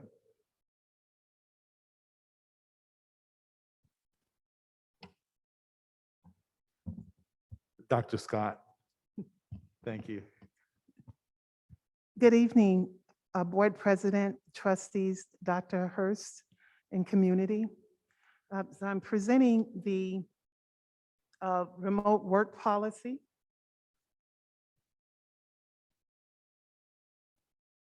And so I'm going to just provide an overview of the work that we're presenting. The remote work policy, is it displaying? It's not sharing. Can I share my screen? Great.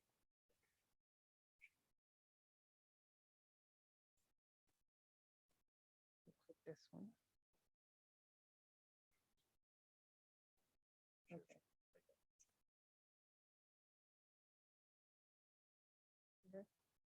Yeah.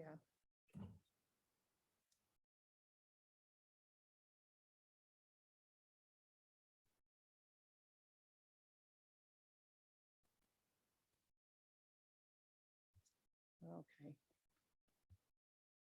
Thank you. Okay, sorry about that. Thank you. It's a remote work policy. It's a work from home uh, or telecommute or remote work policy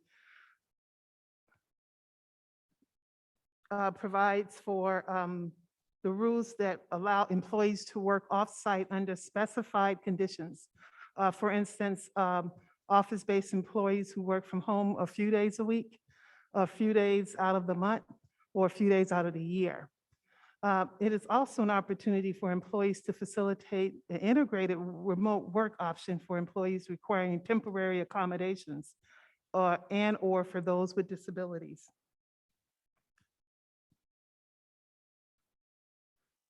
When remote work is the only available option for certain positions and/or circumstances, should be explicitly stated in all written guidelines. So you would identify which job classifications would qualify for remote work and state if flexible work options are available for any positions that don't qualify. Also, it's important to note that school sites will have very limited remote work options. It requires the development of specific processes and monitors regarding job performance in order to be successful. Some key guidelines for the remote work policy are that as an option is voluntary, except for individuals with disability for whom a remote work option may be considered as a reasonable accommodation.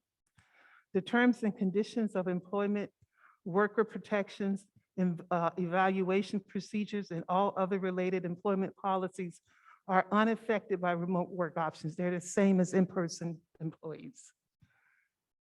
The other guidelines to determine the remote work policies, it would be important to define by clearly stating what is and what is not considered remote work. You would have to state the intended benefits of remote work options. So initially, the idea of providing COVID relief in regards to social distancing or workforce flexibility, the efficiency that this option might provide, and work-life balance. It is also important to set goals for participation and have clearly identified guidelines for how to apply for this option. And you want to determine eligibility and participation criteria by specifying which individuals may not be considered eligible. And basically anyone who has direct responsibility for supporting students, this might not be an option for them. You want to determine security and confidentiality protocols in regards to safeguards and security when using or dealing with data and information. You want to clarify usage of equipment and supplies and how that would be handled because it's district property. And then you want to identify processes related to the remote work option, particularly training that might be needed for employees, self-assessments to determine how successful the option is for the individual employee. Agreements and negotiations will be determined and clearly defined. Approval and denial processes, the review of these processes periodically to determine if they're being effective. And then regarding accommodations, terminations, and withdrawal, and what clearly would define whether or not an employee would be able to continue to work with this option.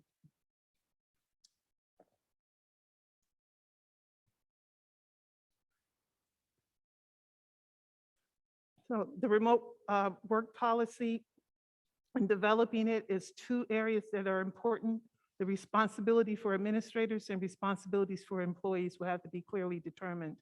So personnel authorized to administer the remote work option regarding administrators, and then how managers will actually maintain effective communication with employees while implementing this option.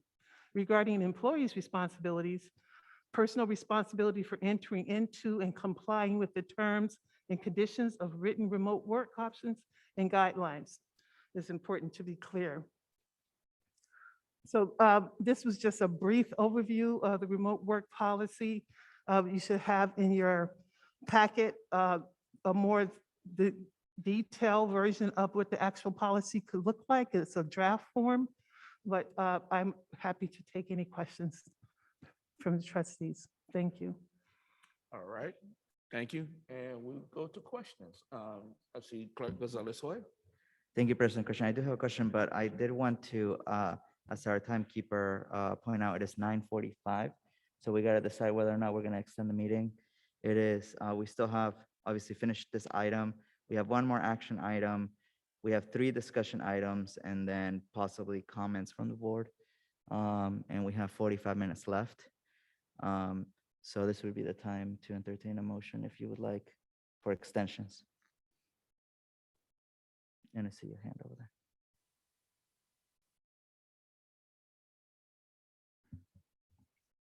Trustee Phillips. Personally, I think we should complete the action items.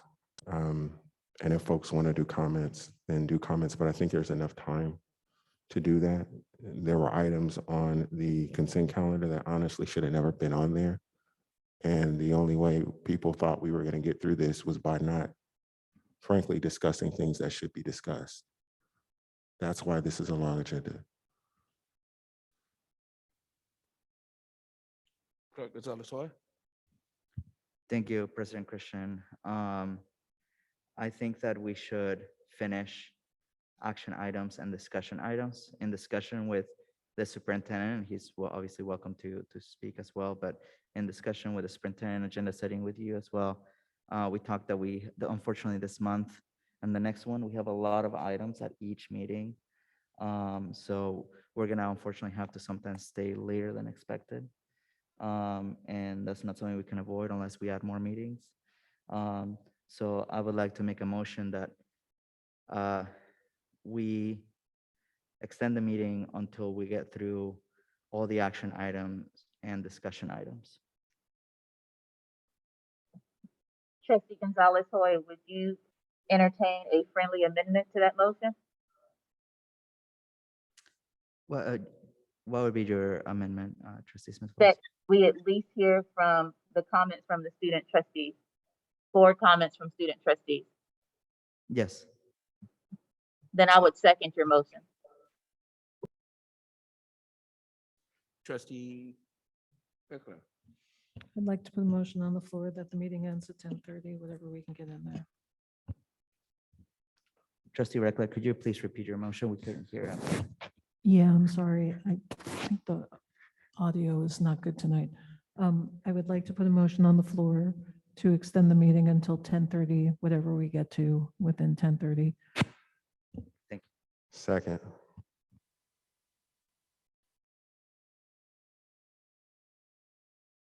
All right. So we just go into things. Me until 10:30.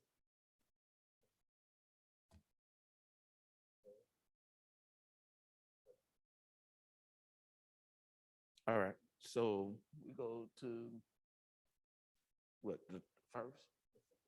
The second one? All right. So we go to the vote for the second. Trustee Leon, Leon abstain. Trustee Flores, Flores abstain. all right. Clerk Gonzalez-Hoy, Gonzalez-Hoy, no. all right. Trustee Reckler, Reckler, yes.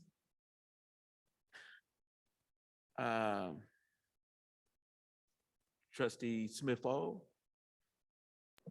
Smith-Folds, no.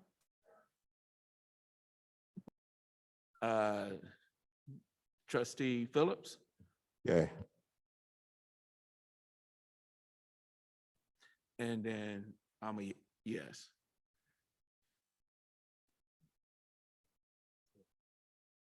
$10:30.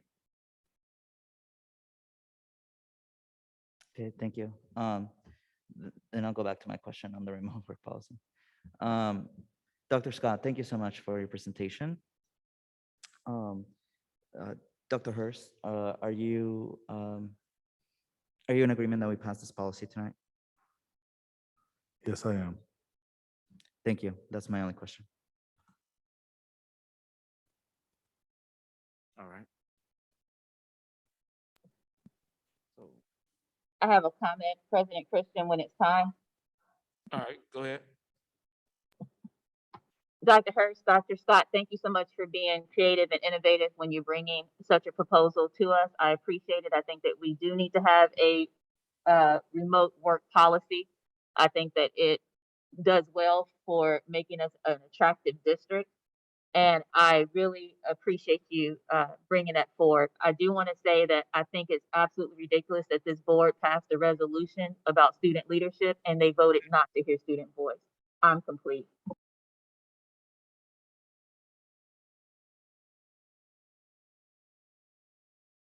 Clerk Gonzalez-Hoy. Thank you, President Christian. Since we're in comments, I'll just move that we approve the remote work policy for the 2022-2023 school year. I'll second that. Trustee Phillips. I actually had a question. You had a question? Yes, sir, I have a question. Yeah. So, Dr. Scott, when you were making your presentation, I heard you say that there is a draft of what the policy could look like. Did I hear that correctly? Yes, that's correct. Okay, so what you're asking us to really do is to vote on a policy that you're not actually done writing, correct? It's a draft form because it hasn't been approved by the board. So so when you said, this is what it could look like, because that's what I heard, that implied that this could be different. As in we pass it and, later, this is what it could look like. 'Cause that's what I heard. But maybe I'm hearing something wrong. Okay, so I identified it as a draft because it hasn't been board approved. So I didn't want to label it as if it was already an approved policy. So if it's presented to the board and the board decide to make changes, that could happen. Okay, but if the board votes on this tonight, there would be no other changes. Yes, that's correct. Okay, that's my question, and I have some comments. All right, thank you. All right. Move to comments? The motion? All right. We put the motion to the floor. Sorry, President Christian, we already made a motion, but okay. we can do comments now for the motion and the issue. I'm sorry, can I ask a question? I'm sorry, but I just thought of something that I think is important to me, which is, does this expire at the end of 22-23 and you go back to the drawing board?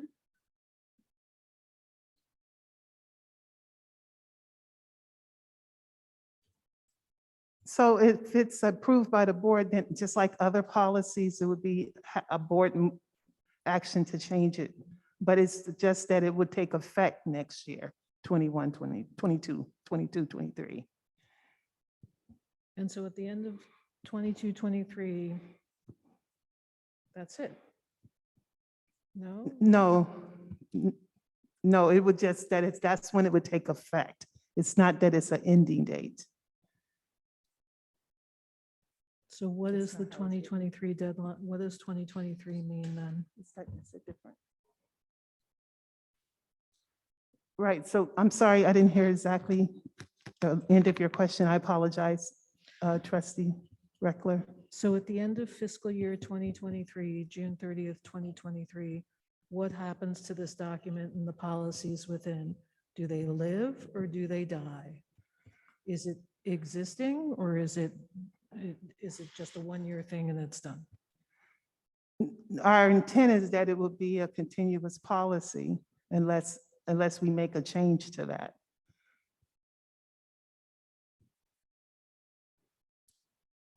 So may I ask why there's a date on it? The date just indicates that that's when it would take effect. For that school year? Yes. Okay.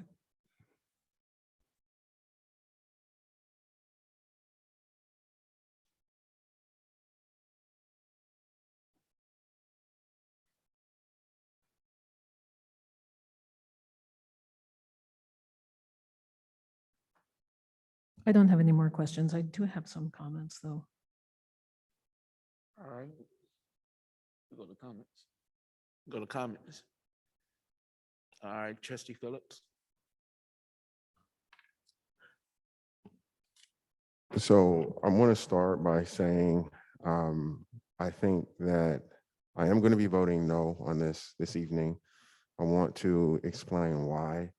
One, I think that this policy is premature for reasons that I have shared with the superintendent and my colleagues on the board. Those reasons I will not be repeating this evening, but they have heard those comments. What I do want to say as well is,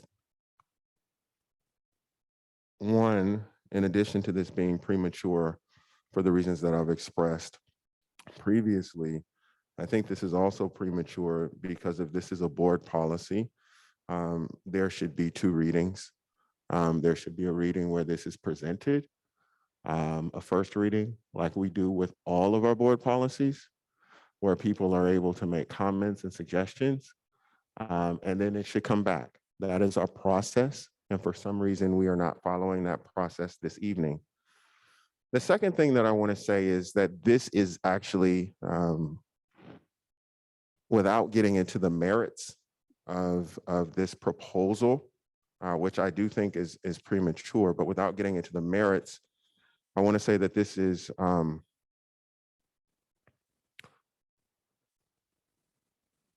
not written correctly. And the reason it's not written correctly is because this is not really a policy. When you look at this document, this is an operational document. These are guidelines. This is operational. And so if you do want to do this, which I do not think you should, this is not how you do it. What you do is you create a policy that is actually relatively short. It would say something like, the board authorizes the superintendent to develop or implement a remote work policy, and further authorizes the superintendent to develop administrative regulations to implement it. You do not put the regulations into the policy. You don't do that for several reasons. One reason is because it's an operational issue and things can change. So you don't memorialize operational issues in board policy. That's the same reason we didn't vote on the COVID protocols at the school site, because you don't put that in board policy. If you need to change these guidelines, you will not be able to change them unless you're able to get a majority of the board to say it needs to be changed. Now, for a moment, pretend that this was a school site. It is a school site in some ways. It's schools. I mean, I get it. Maybe it's not, teachers. But if you need to make a change to this, instead of being able to go and just change your administrative regulation, which you can do without board approval, every time you need to change this, you're gonna have to come back to the board because you put your guidelines in board policy. That's not proper.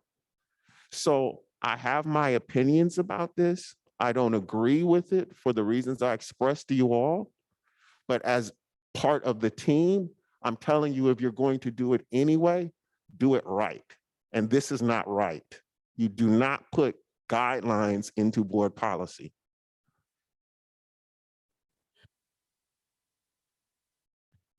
All right, thank you.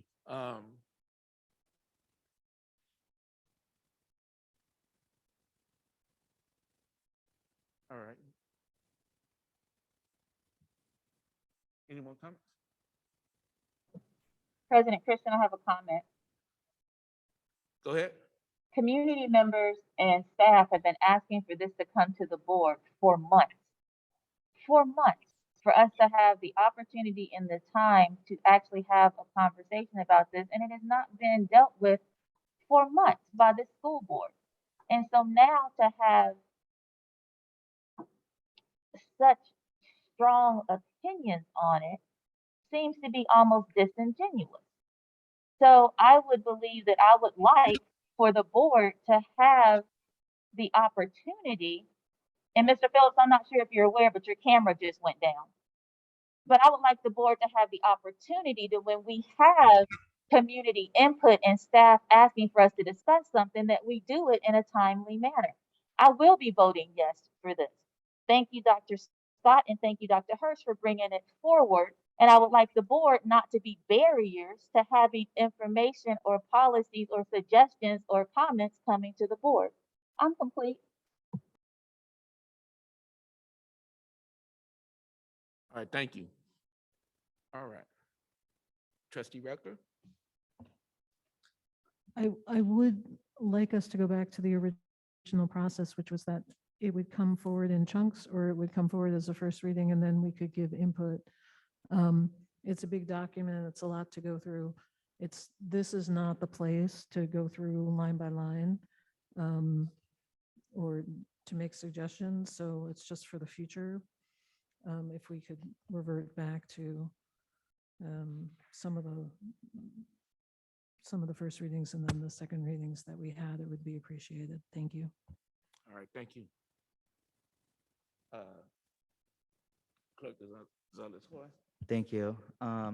Yeah, I mean, I actually am in agreement with Trustee Phillips, even though I may not fully agree with maybe some of the tone of the conversation. I agree with his intention of what he's trying to say. I do believe we should pass this tonight. And I agree with Trustee Reckler. I think moving forward, we should stick to the process. And I think that was, my fault just as much as, anyone else that saw it before coming here. I didn't even think about it until, we're actually doing it now. So I think that's a point well taken. And I do think that we need to pass this just because a lot of staff have been asking for this for a long time. And our staff have put a lot of work into it. So we're encouraged us to pass this policy and guidelines, and then for future policies, we should get back to the process. All right, thank you. All right, so enough said. We go to vote. So Trustee Leon? I actually want to make a substitute motion. Okay. This is what my motion is going. I'm just telling you, I'm not going to actually vote for this, but if this is going to happen, I would like to see it happen correctly. My motion is that the superintendent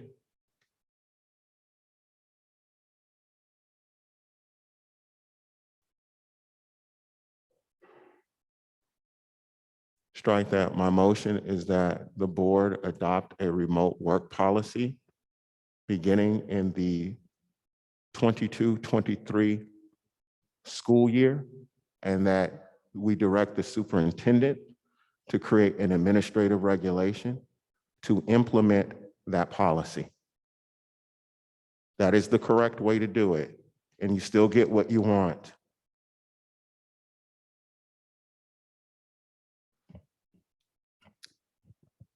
I will second that, but do you think it will be more than one administrative regulation? Do you think it would be a series?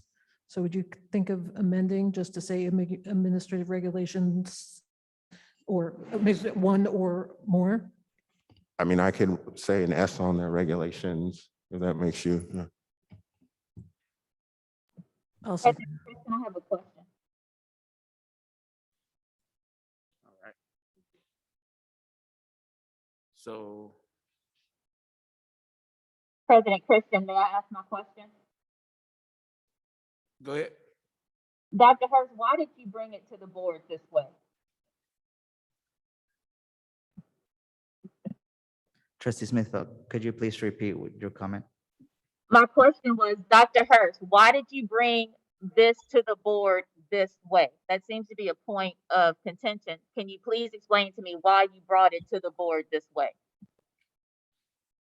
Yeah, so I think everything that I've heard some of the board say, this has been a topic of conversation for months now with staff, from management to those who are at in the classroom, classified, certificated, union leaders as well. This has been a request. It does speak to certainly morale as well, and it is very specific. I think we've been very thoughtful as far as who can qualify. I think it's been mentioned as well that it's not really intended for those who are closest to our kids, but really on the periphery of those school buildings. There were exemplars that we looked at from other school sites, and we modeled after their procedure and brought it forward. So it was really a big conversation that we've had for a number of months with employees across the district. So that's why it has come this way. And again, it was modeled after another procedure that we've seen. Thank you, Dr. Hurst. President Christian, that's it. All right, thank you. Trustee Phillips? I'm just gonna say really quickly, when I say in the motion for the superintendent to adopt the AR might be exactly what's in this. I'm not even saying rewrite anything. I'm saying just adopt it correctly. It might be the exact same document that you put in the AR. It might be word for word, but it's not supposed to be in a board policy because it's not policy, it's procedure.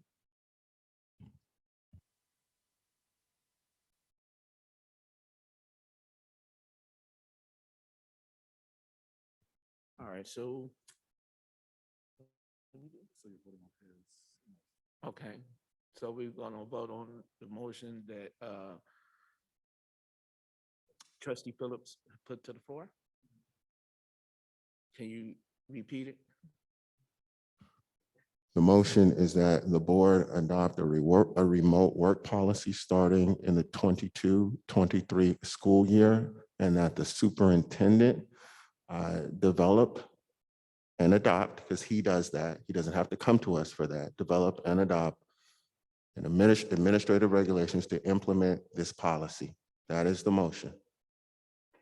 Okay.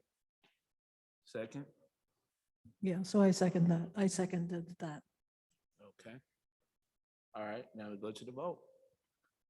Trustee Leon, Leon, yes. all right. Trustee Flores, Flores, yes. all right, thank you. Clerk Gonzalez Hoy, Gonzalez, so yes. all right, thank you. Trustee Rep, Reckler, yes. all right, thank you. Trustee Smith-O, Smith Folds, no. okay, thank you. Trustee Phillips, No.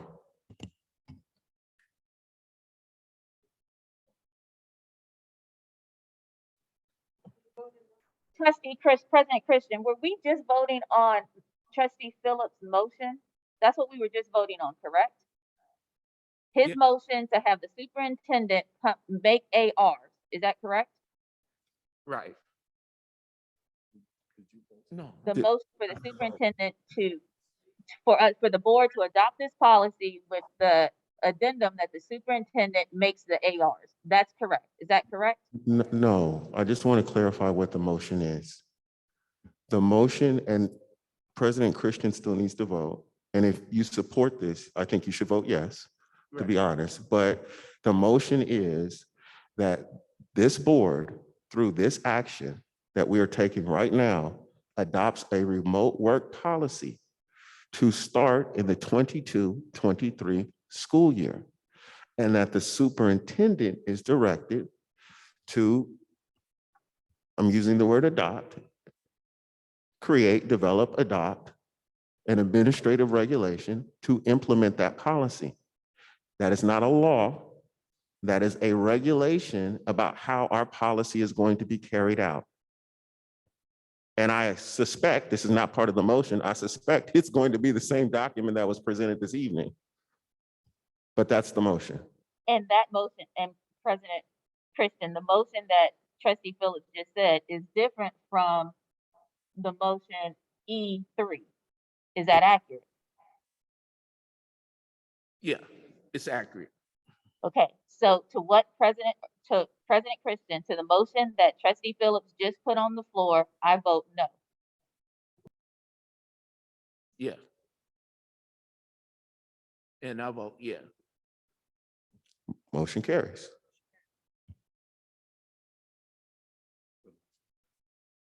All right. The motion carries, and we go to the next one.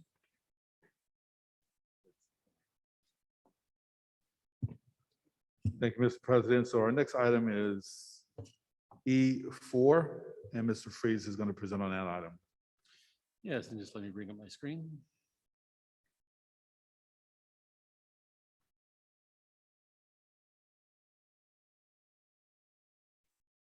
So tonight, we're asking the board to approve Resolution 77-21-22.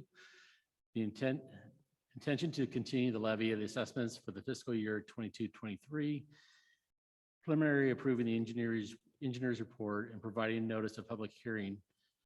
And this is for the MRAD assessment. This resolution will set the date and place for the public hearing and calls notice of the public hearing to be published 10 days prior and ahead of the meeting. If you approve this tonight, we'll have a public hearing scheduled for May 8th at 6:30 p.m.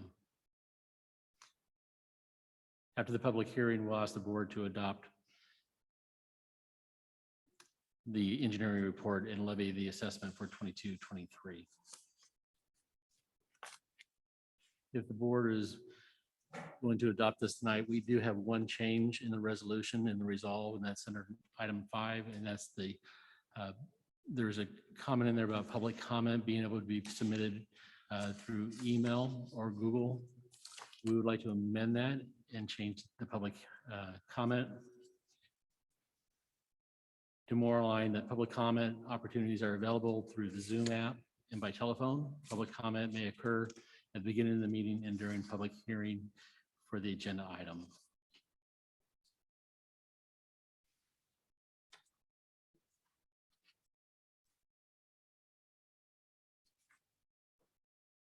All right.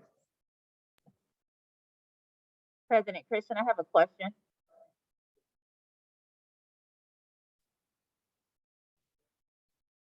What's your question?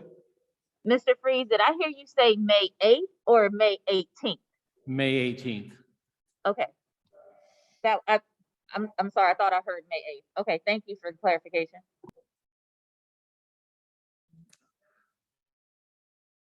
All right.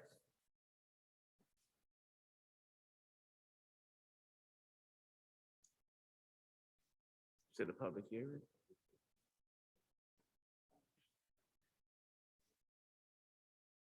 I'm sorry. Does he have to, he has to open the public hearing? Oh, no, the public hearing would happen on May 18th. This just preliminary Oh, it's on the approves. 18th. Okay, never mind. Yes. Trustee Smith Folds, I can't hear a word you're saying tonight. So now I realize what you just said. Thank you. Okay. All right, motion. Clerk Gonzalez-Hoy. Thank you, President Christian. I move that we approve the approval of the resolution 77-21-22. All right, it's been moved. Second. I second that. All right, it's been moved by Clerk Gonzalez-Hoy, second by Trustee Smith-Fall. All right, any comments? Any comments? Not? Go to the vote. Trustee Leon, Leon, yes. Trustee Flores. Flores, yes. All right. Clerk Gonzalez-Hoy. Gonzalez, oh yes. All right. Trustee Reckler. Reckler, yes. All right. Trustee Smith Folds? Smith Folds, yes. All right. Trustee Phillips? Yeah. All right, thank you. And I am a yes. All right. And it carries. And we go to the next item. Sorry, Dr. Hurst, for interrupting you. It's timekeeper, and since we don't have the parliamentarian, I just want to make sure, since it's past 10 o'clock, do all the items get tabled at this point to the next meeting? How many items do we have left? We have 3 discussion items at this point, and it's 10:15.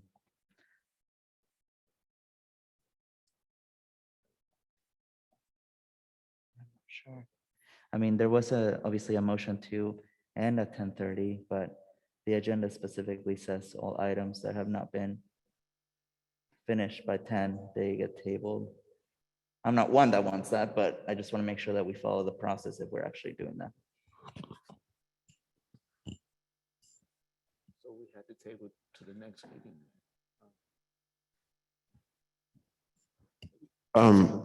You don't need to make a motion to table anything because we're not actually on the item. So like if we were on it, we would table it, like suspend it. But all that you guys have to do is when you go to agenda setting next time, you just put the items back on the agenda that were not done. That's all you gotta do. Yeah, sorry. My question was if at this point we just table everything and we're practically ending the meeting at this point, because there's all the items are automatically tabled according to what says on the agenda. Remember the parliamentarian told us that in that meeting? Not that I fully agree, but she said that any item that has not been finalized, it says it on, I shouldn't maybe should said anything, but under adjournment at 10 p.m., any items remaining on the agenda that require immediate attention will be moved to the next time. Yeah, I mean, we could stop now if you guys want, but I'm just saying you can just, when you go to agenda setting, you can just move it and put it on there on your own. You don't need to make any motion to do that. You just put them back on there. Well, we have 15 minutes. If everybody's in agreement, Dr. Hurst, you can do an item. Maybe we could do one quick item. Unless someone disagrees and then we just table everything. I'm fine.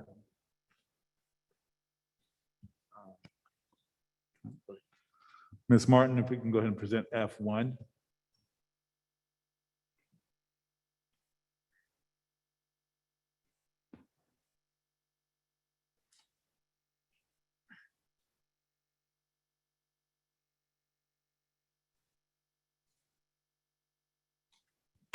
All right, thank you, board, community, and family.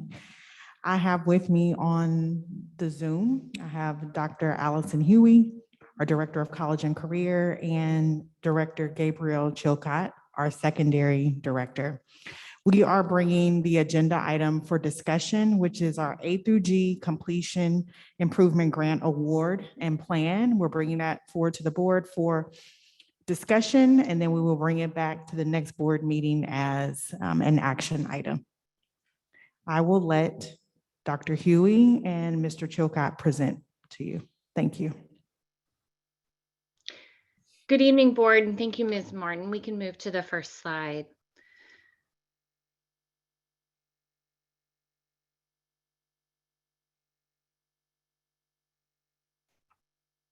So Ms. Martin, we can just advance to the next slide. Thank you.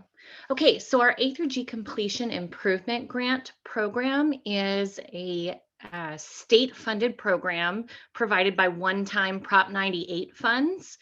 Our district is eligible for both the Access Grant, which is allocated for LEAs with less than a 67% A through G completion rate, as well as the A through G Learning Loss Mitigation Grant. So we're getting both pots of funding.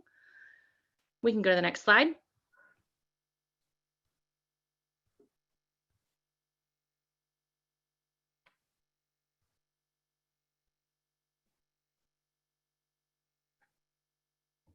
My computer keeps freezing, so I apologize. I don't know why it keeps freezing. There we go. All right, so the requirements of this legislatively provided funding is that we had to develop a plan by April 1st.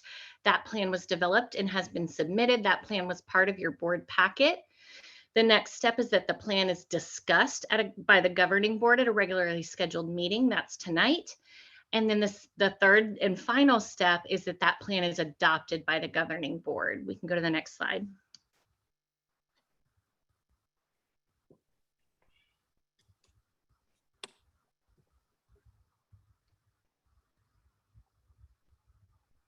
All right.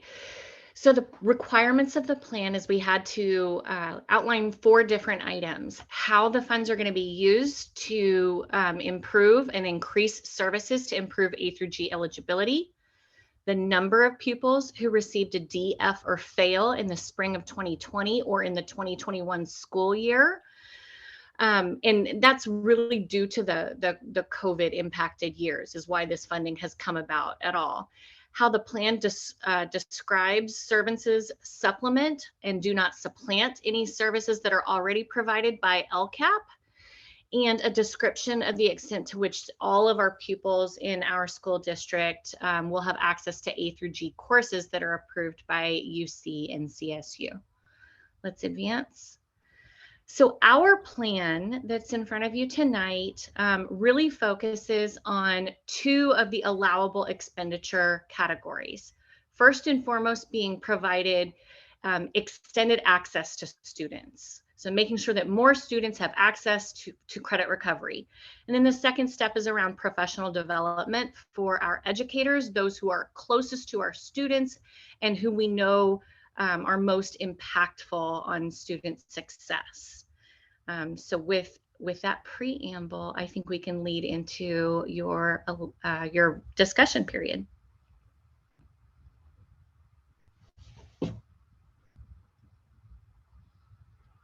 Oh, here's a slide that I think we skipped a bit earlier, just talking about the eligible expenditures. So there are those 4 categories: professional development, support for students in developing their comprehensive advising plans, providing extended access, and then the 4th is allowable expenditures on fees. As I said, our plan really focuses on professional development and access.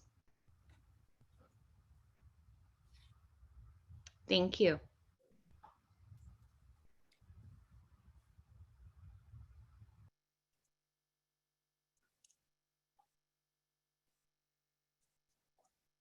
Are there any questions? Trustee Smith-Pole and Trustee Rucker. Ms. Huey, the credit recovery program that we use in this district is Ingenuity. Is that accurate? We actually have several models for credit recovery in the district. Utilizing Edgenuity is only one model. In this plan, we actually listened to both our A through G committee, which was formed. We listened to our principal focus groups, and we listened to our counselor focus groups. In this plan, we utilized the feedback from those 3 groups and identified that the credit recovery model to provide more access to additional students would be by providing a 0.2 FTE to each of our 6 comprehensive high schools. That was what they asked for. So this model will provide that 0.2 FTE to be used in a plan to be developed individually with each school. Some schools may choose to utilize that 0.2 FTE to support a class period within the school day.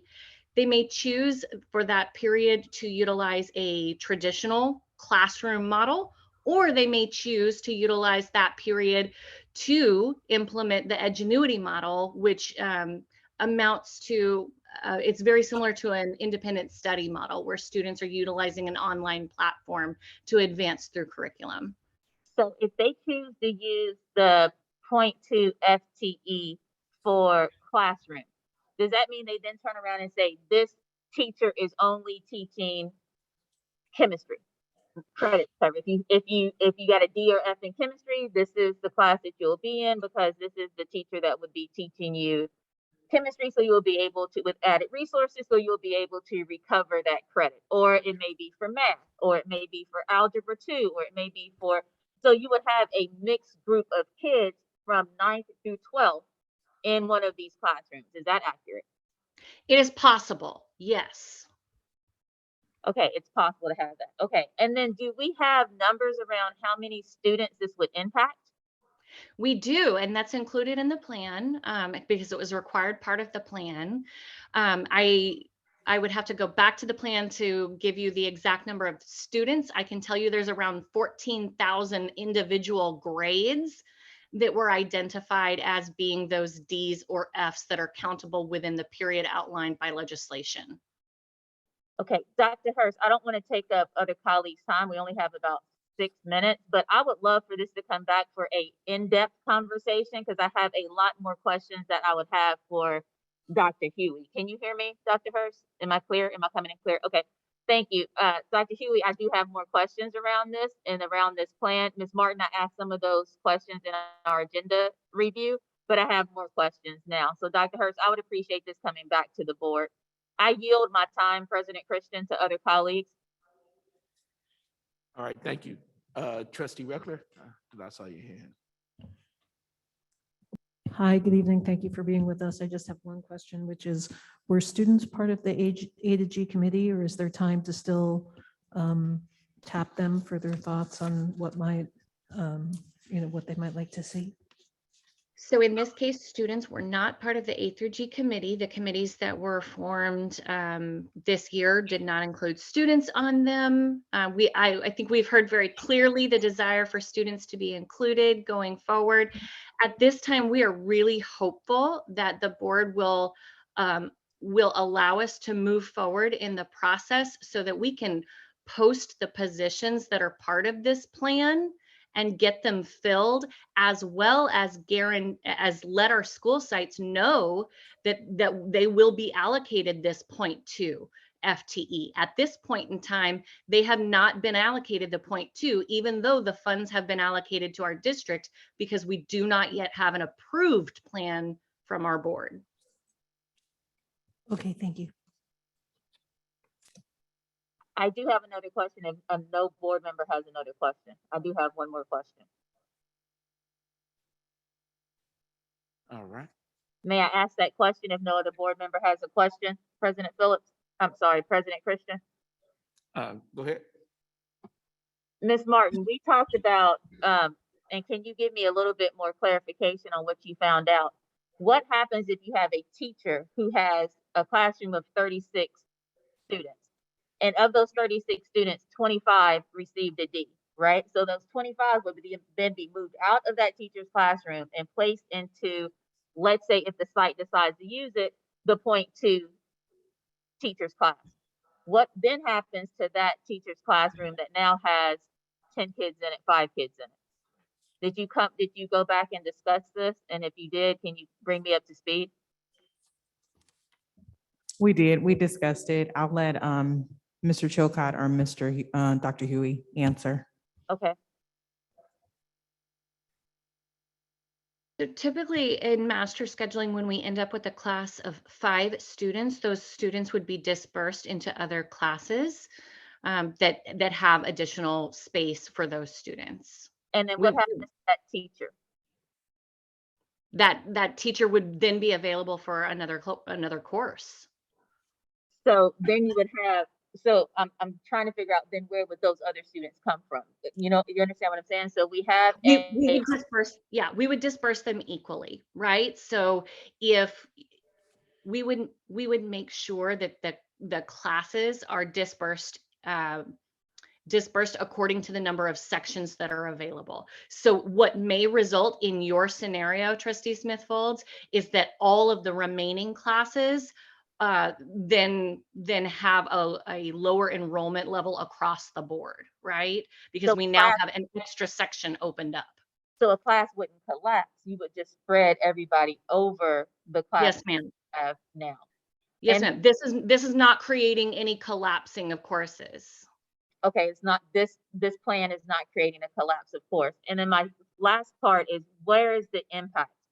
So if this is an A period or a 0 period, right? Or if it's at the end of the day, what is the student impact for, let's say, student athletes, right? Or let's say the transportation for students to get there at a 0 period. Can you talk to me about that impact? I can at 10:28. I'm really trying to let us vote. Yes, ma'am. It really depends on how many class periods that school offers and how many courses that student needs to retake. If the school offers 8 periods and the student only needs to retake 1 course, that student still has elective space within their course schedule. At the end of the day, the student is there to really and truly earn those credits towards graduation and A through G readiness, right? So it is a little bit of a give and take between the student and their goals, whether they want to take it during the school year or take it during summertime. This is all about access and providing additional opportunities for students. All right. We have come to the end of the road for this evening, which is 10:30. And the meeting will be adjourned, and see you at the next meeting.